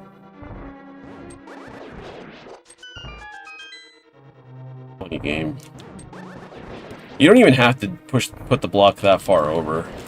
I mean, you can literally just stay in the middle and just face left and drop the block. This looks complicated, but it's not. If you miss, you just gotta clean up the room normally, you know? Just... I think as a new runner, this strat probably looks intimidating, but it really isn't. It's like... For me, it's not too bad. Because you're just dropping a block and pressing Y here, and then you're just holding up left to walk to this guy at the top. And just dash out, and that's it. Collapsing bridge room. Yeah, I think you could do it the other way. That just feels cursed, though.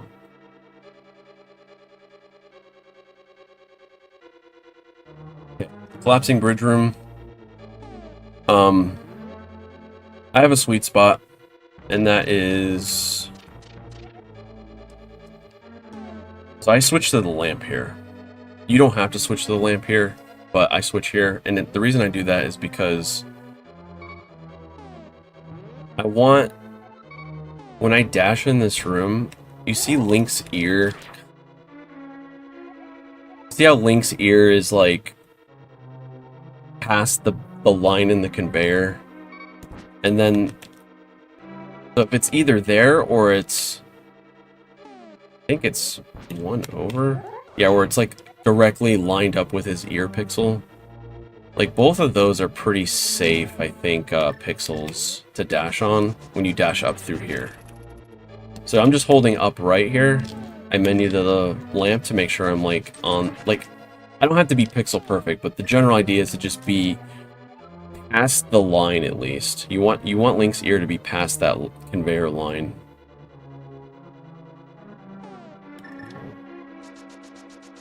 I think even this is fine, but if you want to be safe, like you will get hit sometimes. It's just part of this. It's just part of it. Sometimes you're gonna get hit, and you just need to be ready to like redash. But I can promise you that like if you're holding up right here and you dash immediately, it's over 99% safe, I would say.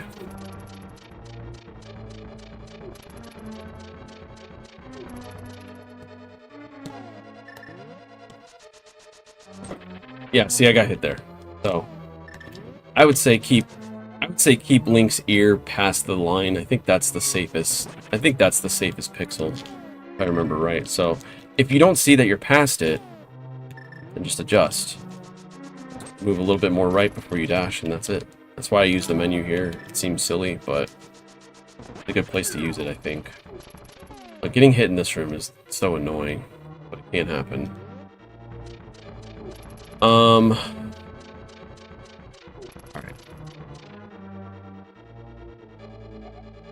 Lamp room. There's a few ways to do this room. We'll go with the most common, I would say. I think the most common is going to be you have just enough magic. So you're going to pick up this pot. Well, you're going to light the torch too, but I didn't do that. Light the torch. Torch. I got hit. A little bit washed for this right now. But the thing that's important is you can light these torches further away than you think.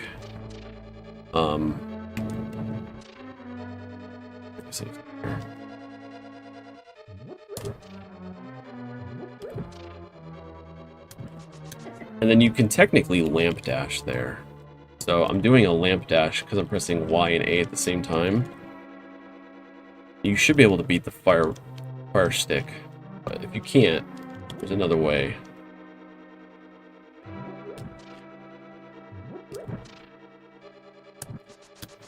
I beat it.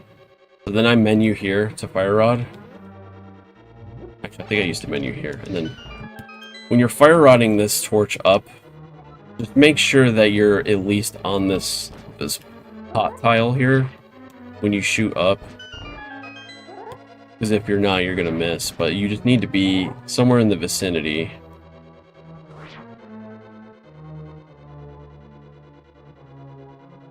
Yeah, Pinkus did calculations. Hello, Josh. If you can't beat the fire stick, you can just do that. You don't have to try to do it that way. But just know that you can light torches from further away than it seems. And then I usually wait till I'm on the right side because the magic has to also refill. So you can't like pick up the magic and then shoot right away because the magic's not refilled enough for you to use your fire rod. So you'll get the magic error if you do that. So if you're, I guess if you have no magic, so pretend you have no magic, you're gonna pick up this pot and you're gonna light this pot or light that torch, light that torch. Light that torch, fall, light that torch, and then just dash through the door. Like that. So that's a safe strat if you, like, ran out of magic somehow. Pick up that pot, pick that up, or light that torch, light that torch, light that torch, fall, light the torch, and just dash, because you use the iframes to get through. So you're far enough right for that. So that's a safe way to do it. There's probably another strat in here I'm forgetting, but oh, I guess if you have one more like magic pot, you don't have to pick up the magic pot down here. You can just dash right and fire rod from here and not pick up this pot. So if you have more magic than this, you should be able to do that, and you can skip picking this up here. It's the only other thing that yeah, you lamp dash, you do an item dash there. Switch the fire rod. Dash to the door. That easy. Okay, so if you want to never like, I don't know if anyone's heard of this, but there's a soft lock that can happen here where if you accidentally enter the staircase, at the same time that the door shuts in the previous room, it'll despawn all the sprites and you're screwed. Your run's over. You basically have to mirror and go back up the tower. if you want that to just never happen and you want to be 100% safe, just pick up this pot. Pick up this pot here. Don't move up, just stand here. Like, pick it up, just stand here. You'll pick up the heart, dash to the right, get this. And you won't catch the door shutting. If you grab that heart every time.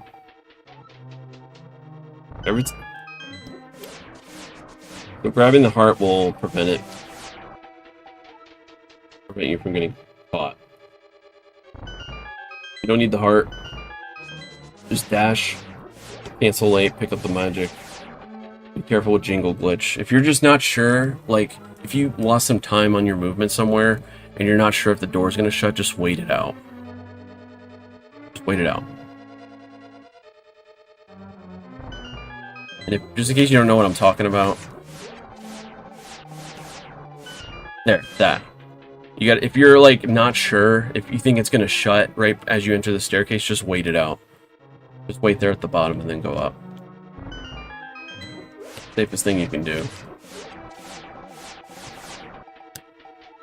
All right. Torches. Easiest way to do this. Hold down right. Push left. Just like that. 1, 2, 1, 2. It's that simple. If you're trying to do it faster, hold down right. And I'm going to try to dash, like, I'm going to do it like a diagonal up left dash here. You can light one from the bottom. I think I lit the wrong one. Hold on. You can light them both from the bottom. It's extremely risky to do that, though. You really gotta have good movement. You mess up, whatever. You get a magic refill.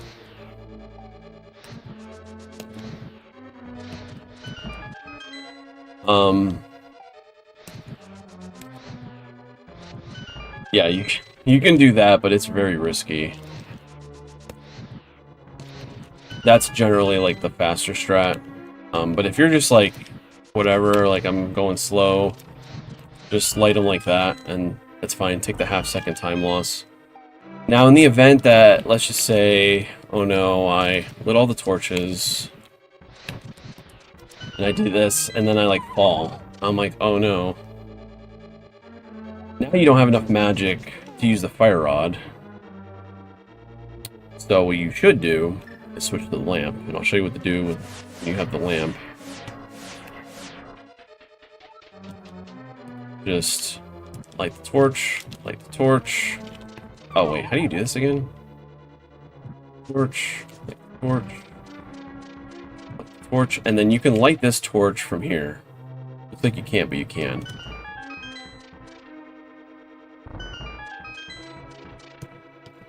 Because you might be in a situation where you're like, uh-oh. I used too much magic and I don't have enough. This is your backup strat. Just to get out of this room, because there's no more magic at this point. Keep that in mind.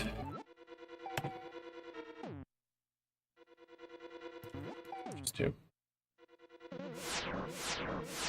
You can bonk the cross. Oh, that's right, that's right. Forgot about that. Yeah, what, okay, so if you... I use the lamp then. Oh, yeah, wait, is it here? Am I bonking here? Oh, there it is. Damn, it's been so long since I had to do this. Yeah, you can do that, I guess. And that, I guess, avoids the fireball. Alright, cool. Anyway. Torches, very easy. Just also know that, like, look, I'm not even on the column where the tile is. As long as your link is slightly, like, within the tile column of the torch, he will light it. So you can save a lot of time by just doing that, like lighting the torches like that. All right. Get out of here.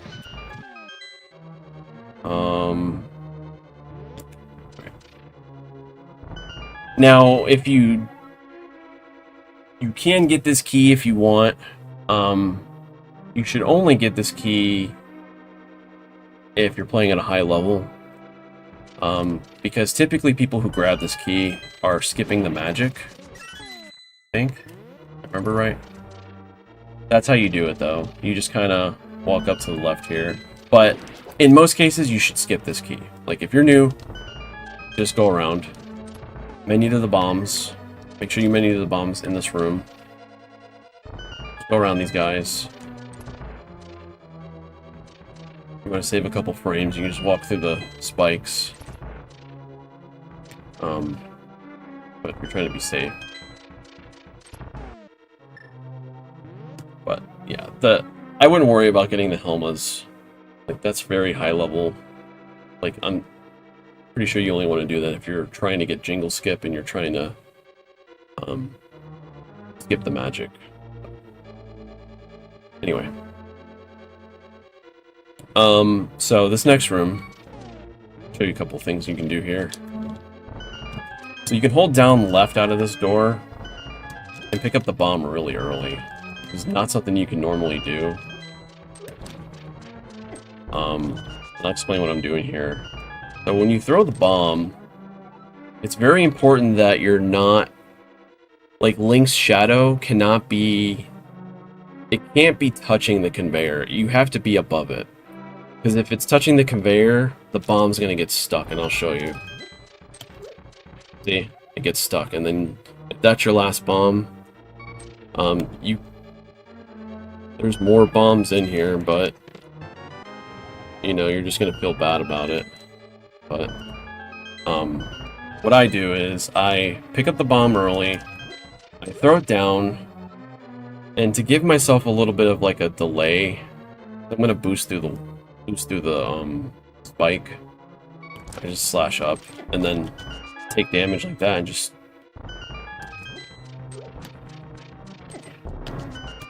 easy. Yeah, see, my shadow was touching the conveyor, so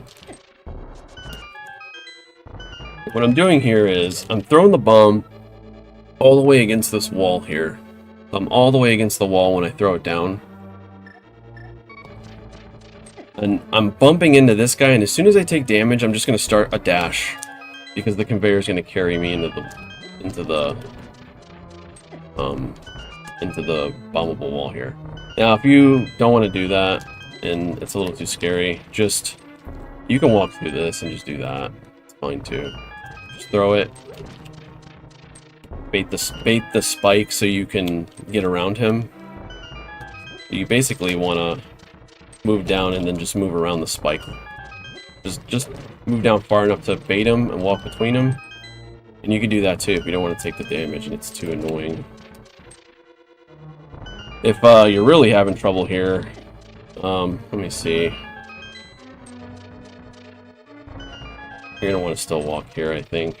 Just put the bomb against the wall, but you can bonk over this, I guess. I would just get used to throwing the bomb from here. It's really not that hard. The boost is optional, though. It makes the room a little faster, but feel free to just go around. Like, I used to do this for a long time, actually. Because I wasn't really good at the boost. You can just do that.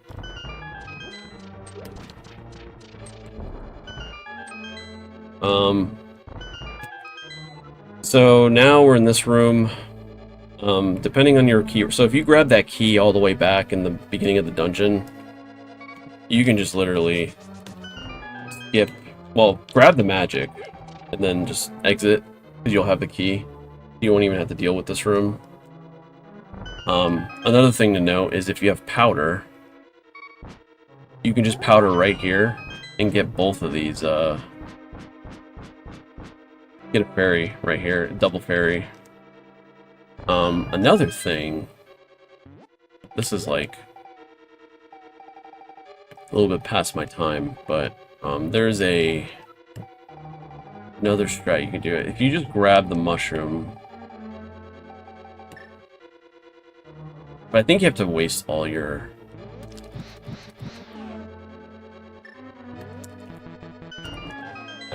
I think it's used... I forget how you do this. I think you can do this.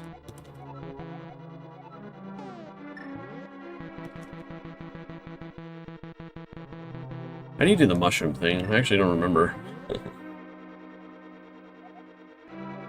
Well, there's that mushroom thing you can do here, where you... The fake powder trick. Oh, use cane. That's right, I'm sorry. You're right. So you're gonna use the cane. This is kind of newer for me. So you waste all your magic, you get the error, switch to the mushroom, which I don't have now.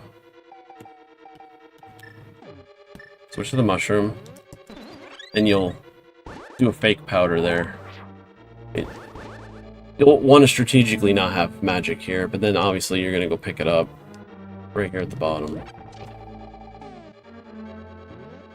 Thanks. I couldn't remember. Fancy new tech. Now,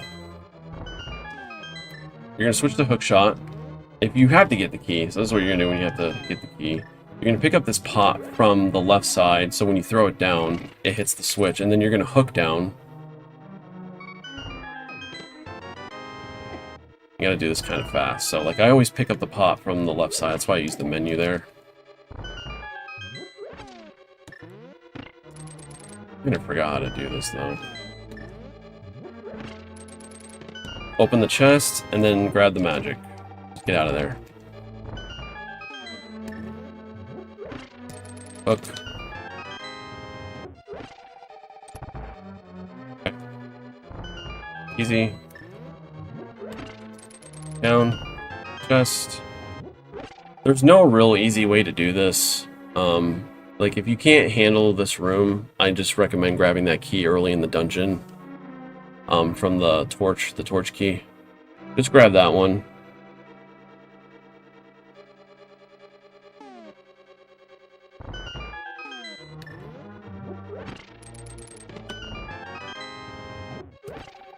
Yep, there you go. I need to take a quick intermission. I just need to use the restroom and get some more water. So, I will be right back. Just give me 2 seconds. While he's taking a quick break, if you guys have any questions, this would be a good time to throw those into chat.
Okie dokie. Thank you for waiting. Alright, so now we're on our favorite boss. Sorry, I didn't mean to be gone for so long.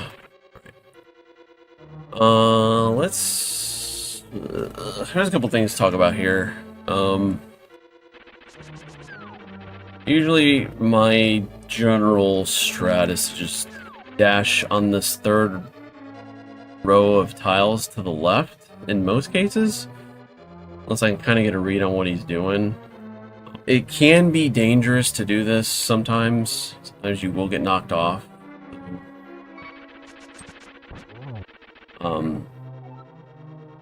All you need to do is get a slash and a spin on him. So I just got a flash. So now I'm going to hold my sword out. Go for that spin.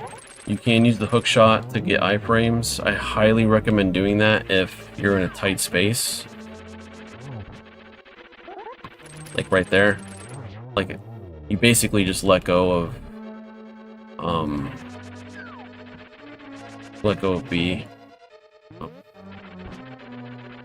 So just let go of B right after you hook, and you'll get molded pretty much every time. There's some cases where it won't happen, like if it's in a really tight spot, but just like that, if you want to be completely safe, just do that.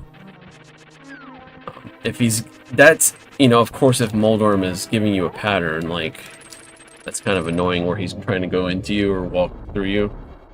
So as soon as he passes through you and you let go, like, the spin in most cases will hit him, but sometimes it can miss.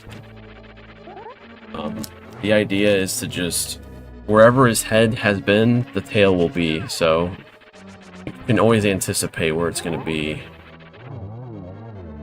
You just kind of have to keep that in mind. There's not really much to this fight, thankfully. The one in hair is harder.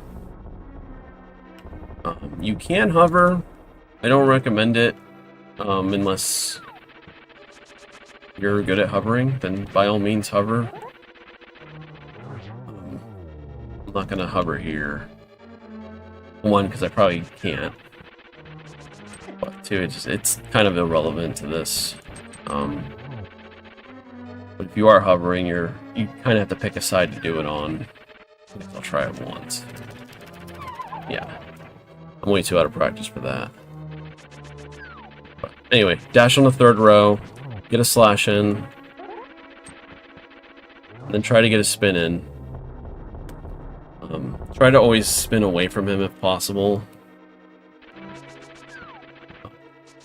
But this is generally a safe spot to dash. Sometimes, like I said, if he's going to the left, like if he's doing a beeline for the left,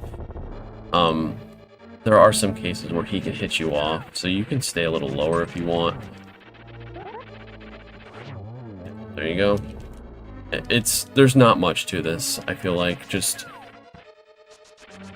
the main thing I wanted to call out was just using the hook to your advantage. If you don't have that in Hera, you don't have like a way to abuse iframes. Hook here, and then for this, if you always want to make it through this door, you hook through the first block and then just hold down left, and then you should be able to just dash. It should work every time. Yeah, avoid poking him too. Be very careful with poking, because poking will enrage him, I believe. Hovering should be like, I'm gonna lose the run because I need 6 seconds. That's the only time you really should be hovering. You really need the 6 seconds to. Alright. This room, I feel like, is pretty easy. You just walk to the middle. Wait, how do I do this again?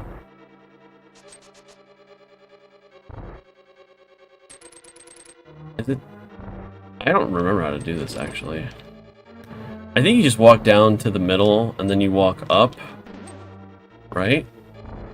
How do you do this? This is the room. This is the only room I didn't even look at.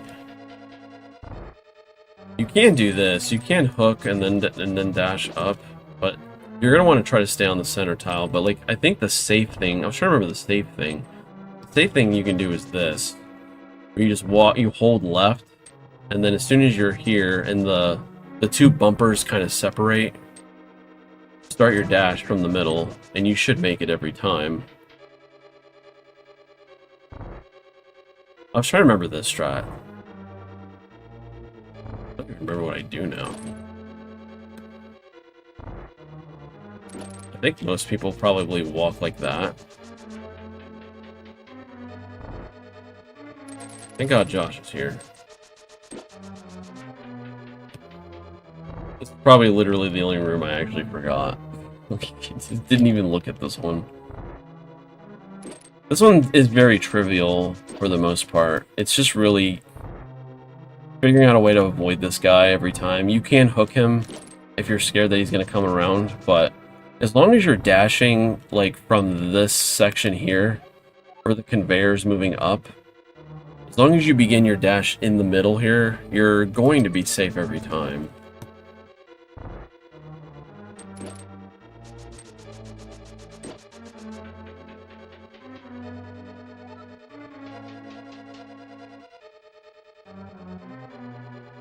E and slash. You can just feel it in school too. Whatever's easier. I think this is what I used to do. I think I just hold up left. It's a little faster to do that, but you have to hook the guy.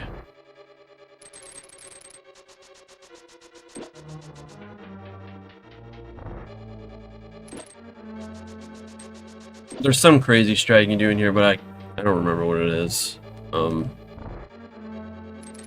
There is something that is a little bit crazier you can do here. It's a little faster, but I wouldn't do it. It's something to do with like doing some weird dash through the bumpers. Not have to wait, but I'll be honest with you. You might as well just do this. Yeah, pretty much it. So either just hold left and do this.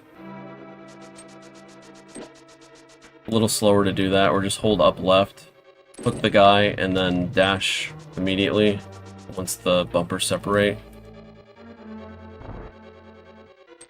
You won't have to hook the guy if you go down though. You can avoid him. It's basically the same speed. But sometimes the Helma won't like get you down, so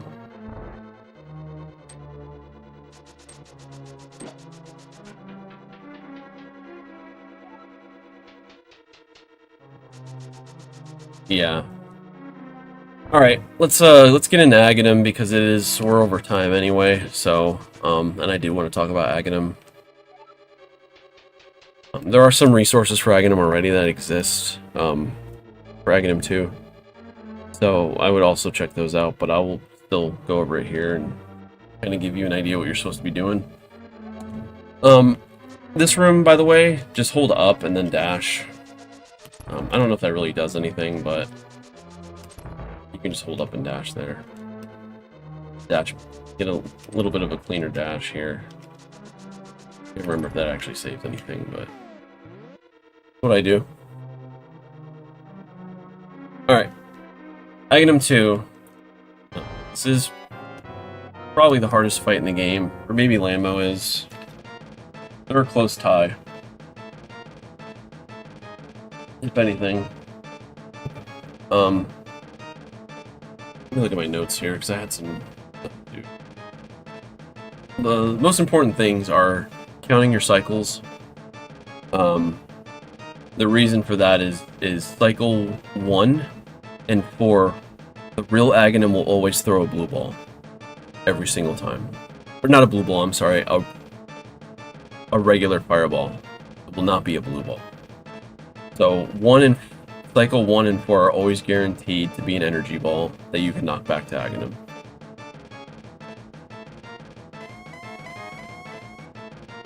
So I'm going to kind of do some fights and then maybe kind of talk through some of this a little bit. I also need to make sure I'm not completely washed here again. Yeah, a little washed, but it's fine. It's a good warm-up.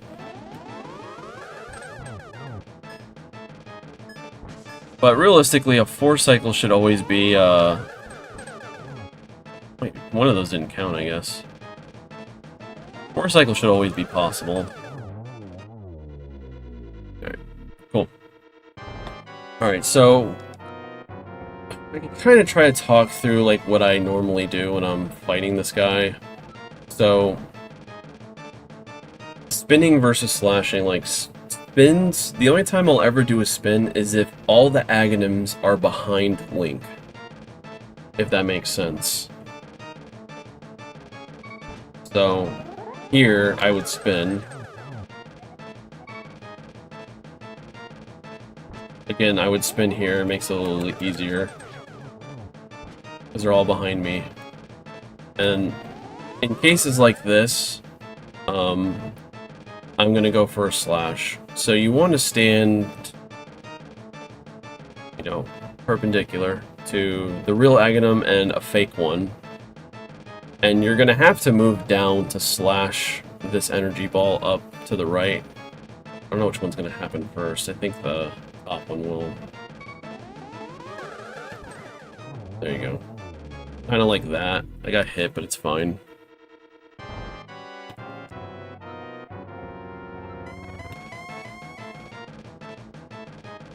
Alright, so here... So when Aghanim is like... I don't know how to explain this. It's so hard to explain it, but like... So I want to stand a little higher here. Like, I'm going to be... Like, I don't want to stand completely perpendicular here, because when I hit the energy balls, they're gonna fall at an angle with them. So let me try and do this. So I wasn't ready. Like here I would want to stand here, because I'm gonna knock the energy balls into him. Try to do that. It's fine. Worked out in my favor. So this one, I don't know, sometimes it's like, you have a couple options here. You can do this, because there's a fake one on the bottom, and just do a spin like this. Now, if I'd gotten that off, I would have knocked that energy ball up into him. He would have got hit twice.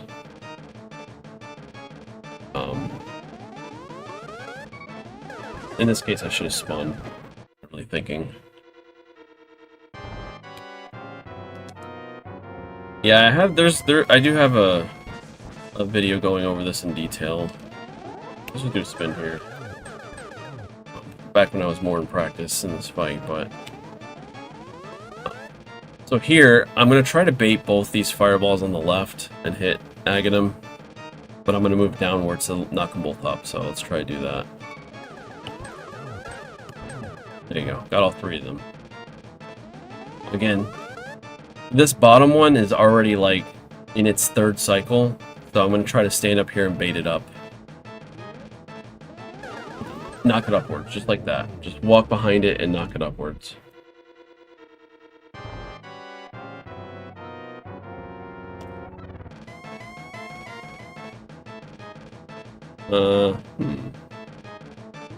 It's tricky.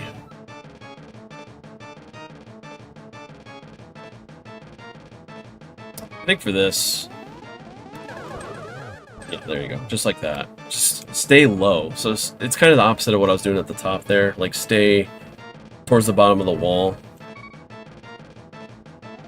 It's kind of hard to... It's kind of hard to explain, like, in detail, like, what you should be doing, because there's so many variables, I guess. So here, we can try to do a slash. Perfect. This one I could just do a spin, I guess. Now, this is cycle 4.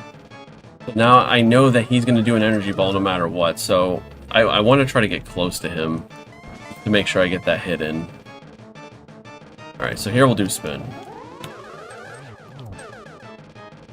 Fine. Oh. That would have worked.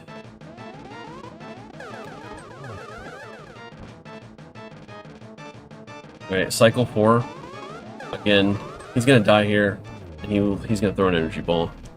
I'm trying to give some examples of when he's on the left or right.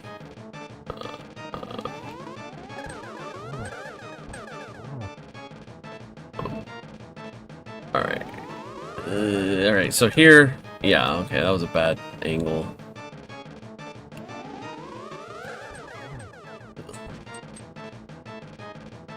Yeah, these are some bad These are some pretty awful patterns, honestly.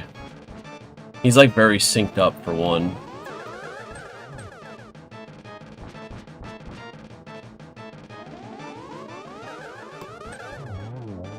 That was a really bad fight, but you got to see the bad fights too, because it helps. So here, I can stand under him and try to knock them both in. You could, in theory, do a spin here, but I think I would prefer a slash. Got all three of them on slash. Here, you want to stand higher than the real Aghanim, because when these energy balls come out, they're gonna angle downward when I slash them. I think I wasn't even high enough. I should have been even higher there. Alright, so here I'll just do a spin. I got all three of them, but that was really lucky.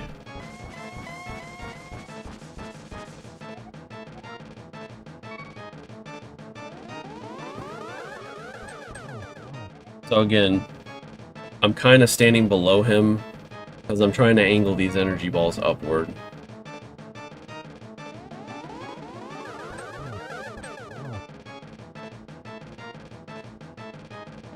Here, stand kind of close, but you might get a blue ball. Just be ready for it. Yep. Now I'm in cycle 4. Be ready for that energy ball, no matter what. Even if you have to spin it, and you know it's his last hit. So, spin... It's just a different type of hit. It's hard to explain, but like... My general rule of thumb is, if they're all behind Link, I do a spin. So like in this instance, we'll do a spin. Because that typically just works out better. Like here, another spin. They're all behind me. Now in this case, I know he has one hit left, so I'm gonna... He had 2 hits, but... The spin is not always ideal. Okay, so here, this is a perfect time to do a spin because this guy you'll knock this bottom guy's energy ball into him, and you're gonna get his first energy ball here. You have to turn around and slash sometimes to clean it up, but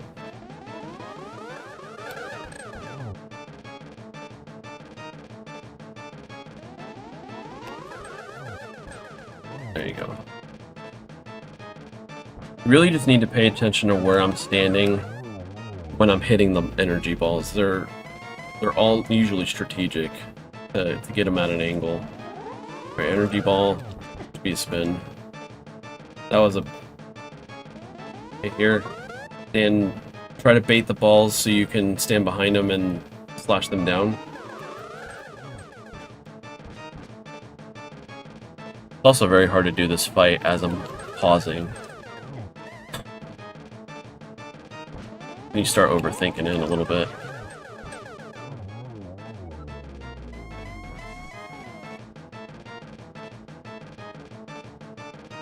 Yeah. Basically what Josh said too, like, if you know they're all coming from the same direction. Alright, so here I'll just do a spin. Here, again, spin. Perfect. Here I'll stand...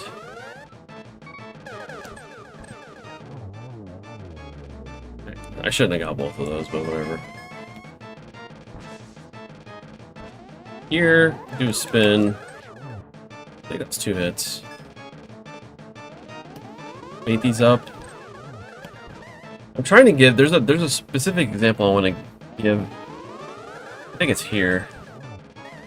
So like when he's standing against the walls and the Aghanims are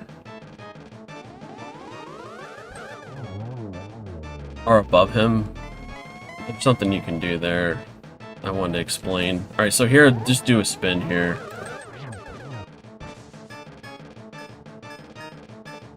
Stay low. So again, you're going to want to stay low here and kind of close. Stay against the wall. You want to angle these upward. There you go, just like that.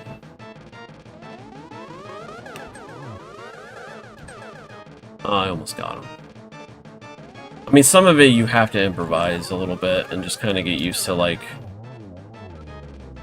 where the energy balls are going to go based on the position.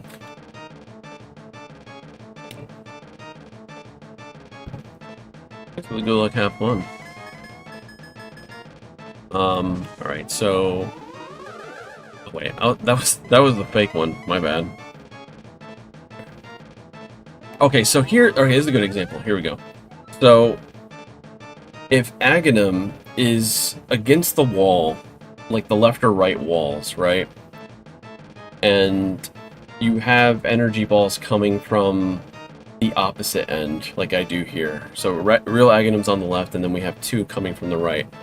I will stand against the wall in either scenario. So, like, I'm going to stand against the wall because I want to knock the energy balls at an angle up to him. Like that. I missed one, but it's fine.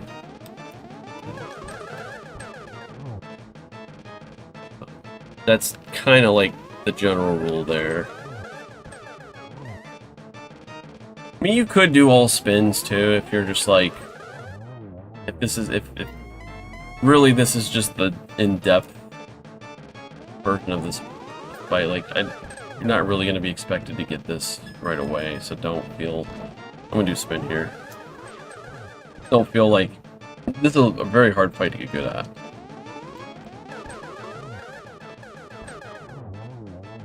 I didn't know he was gonna do another ball there.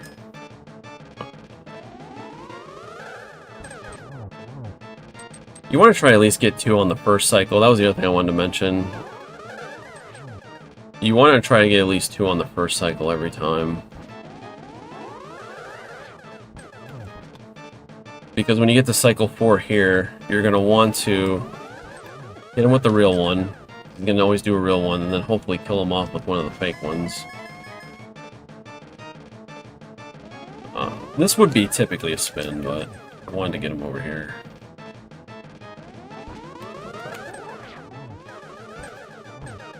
Yeah, that was really good. See, like, that should have just been over at that point.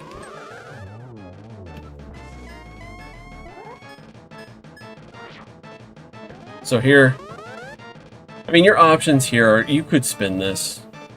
I'm going to try to go for all 3, though. But in any other scenario, you should only go for 2 of them.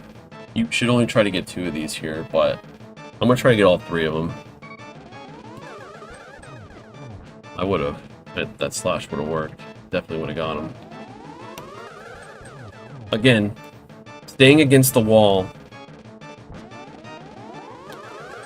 Because he's going to get knocked. He's going to start getting knocked in the other direction. So it's important that you're staying against the wall there.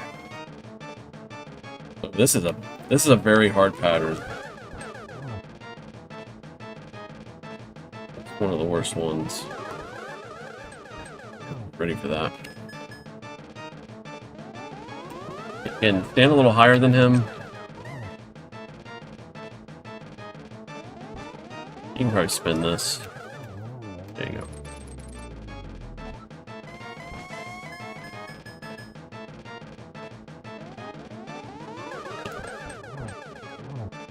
Hits.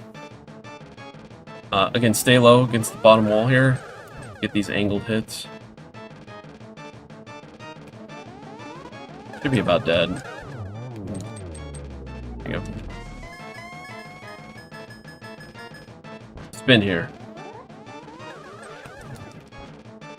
I missed that slash, but I would have gotten all of them.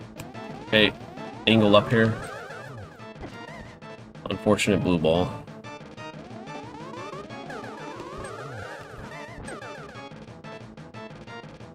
I'm pretty out of practice on this fight.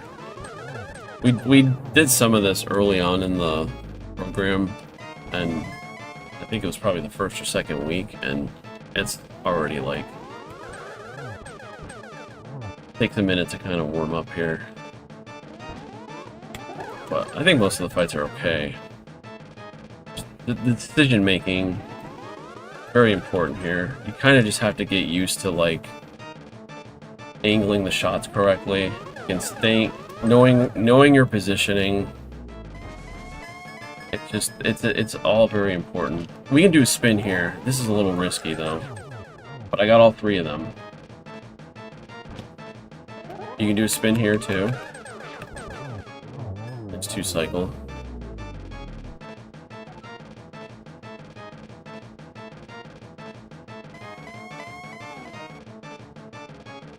Spin versus slash, yeah. So spin versus slash, it's fine.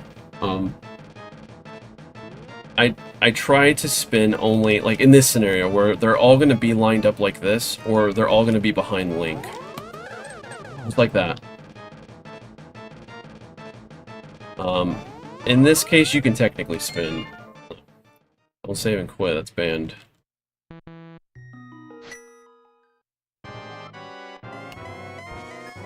We'll never know what happens there.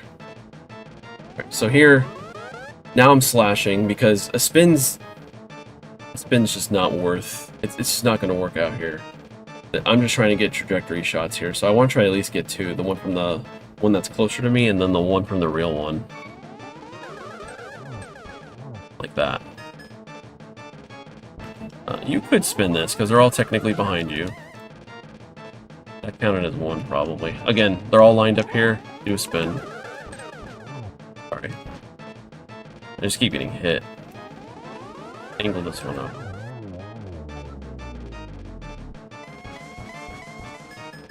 I don't recommend saving and quitting. That is banned. It's banned by Christos Owen in like 2012.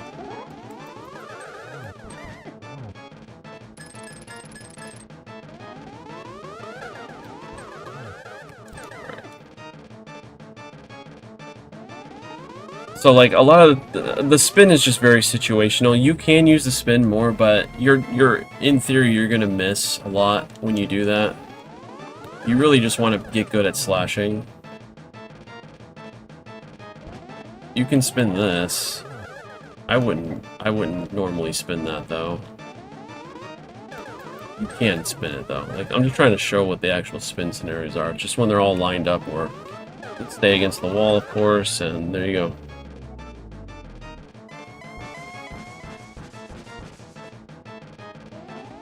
You got another lore.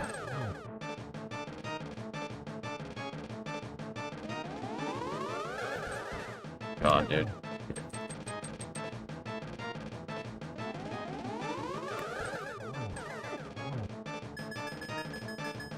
And then a spin here. It's very weird. Like, I wish I can kind of, like... There's just no way to, like, really make an accurate guide for this fight, because everyone does it different. There's even, like, some newer meta where you take damage on purpose from the blue ball, which is very useful from what I've seen.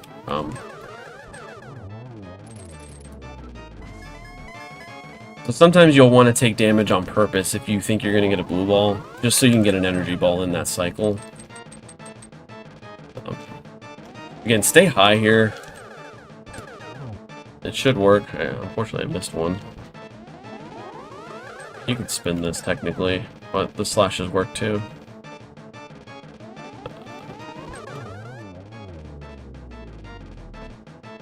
No, I know he didn't ban it. I actually knew the real lore, but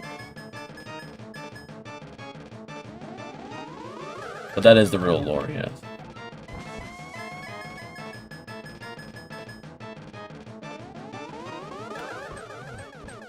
Christos just really wanted 0 games played.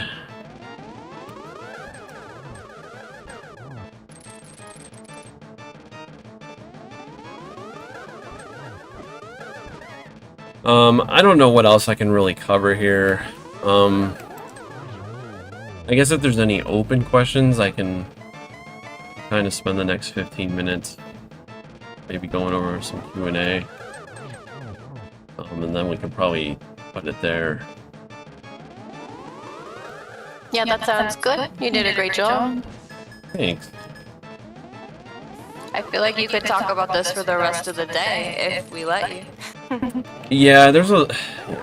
Luckily, there's already, like, 2 videos of this already that I've done. And then I also did a session, which I uploaded on YouTube, talking through this. But I think I hit most of the stuff here.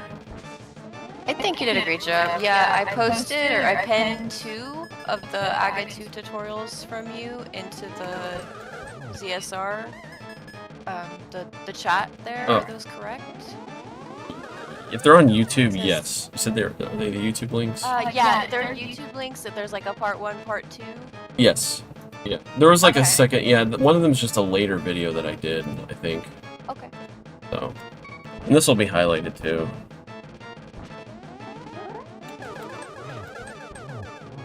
Incredible. I can't fix the echo. Sorry. Oh yeah, sorry. It's because yeah, it's my fault. It's on my end.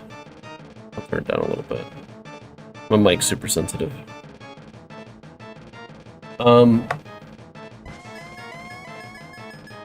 Sounds like everyone learned a lot. I guess, I can do this for like the next 15 minutes, but if there's any specific questions about the segment at all, I can answer them too.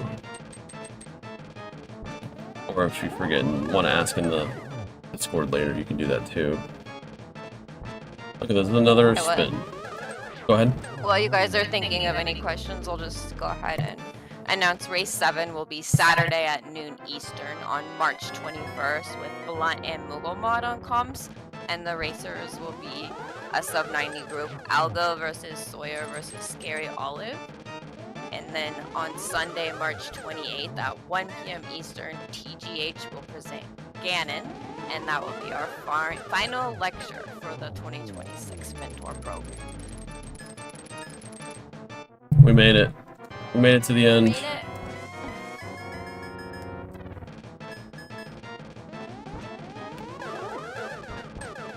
There's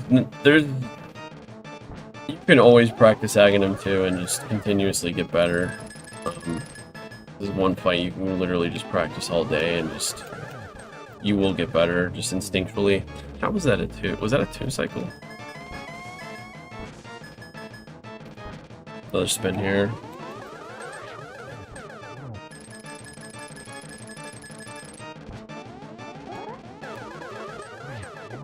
Well, I guess if there's no questions, then I expect sub 720 on my desk tomorrow morning from everyone.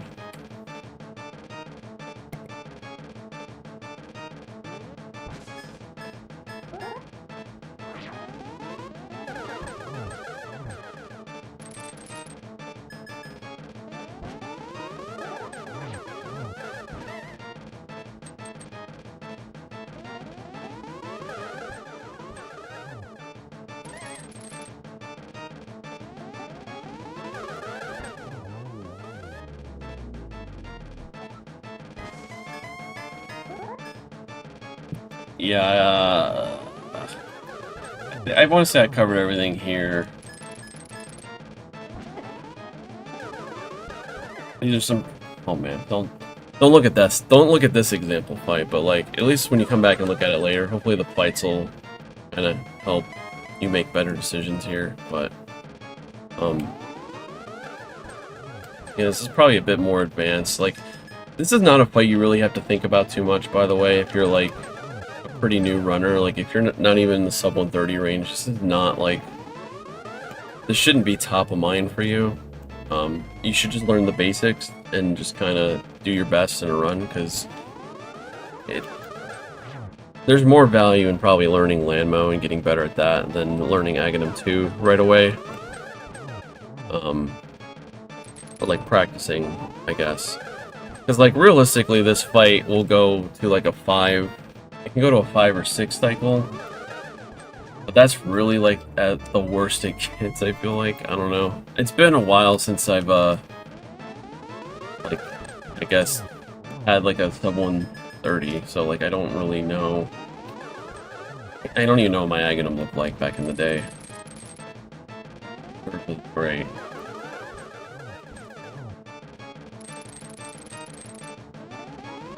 So this is probably like as important as Landmo in the long run.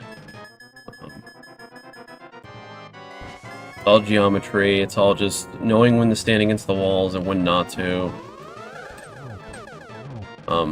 Angling the shots, like understanding how you angle your shots. That's pretty much all there is to it. Spin all the time because I just didn't know any better. And honestly, that would probably get you by most of the time. So I'm gonna spin this one. 2.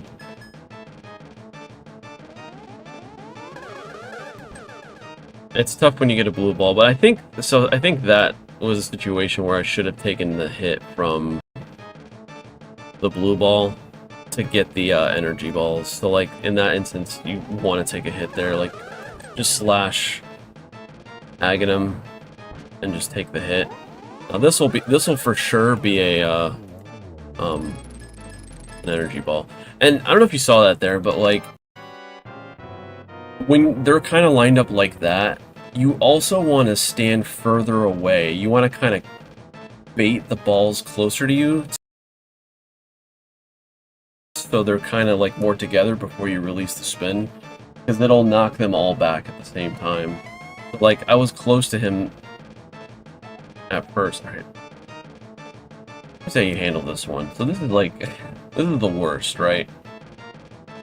You probably want to go to the top, I'm guessing, and just at least get 2 shots in here. You'll get this one. Oh, I get 0. Oh, that's not good. And again, if he's up, that was the other thing I was going to mention. When he's against the wall like this, and like I said, and he's kind of near the top, and you're about to shoot upwards, you're always going to want to stand against the wall here. You see, like, the trajectory will hit them every time. I should have spun there. This is geometry right there. Like, you just gotta be at the exact angle that they're at. Alright, same thing here. Angle upward. Oh, that didn't work. I think I was expecting a blue ball, though. It's gonna take time to get used to this, but, yeah. That's really all I can say. Go on and on about Ganon, but I think we'll wrap it up here.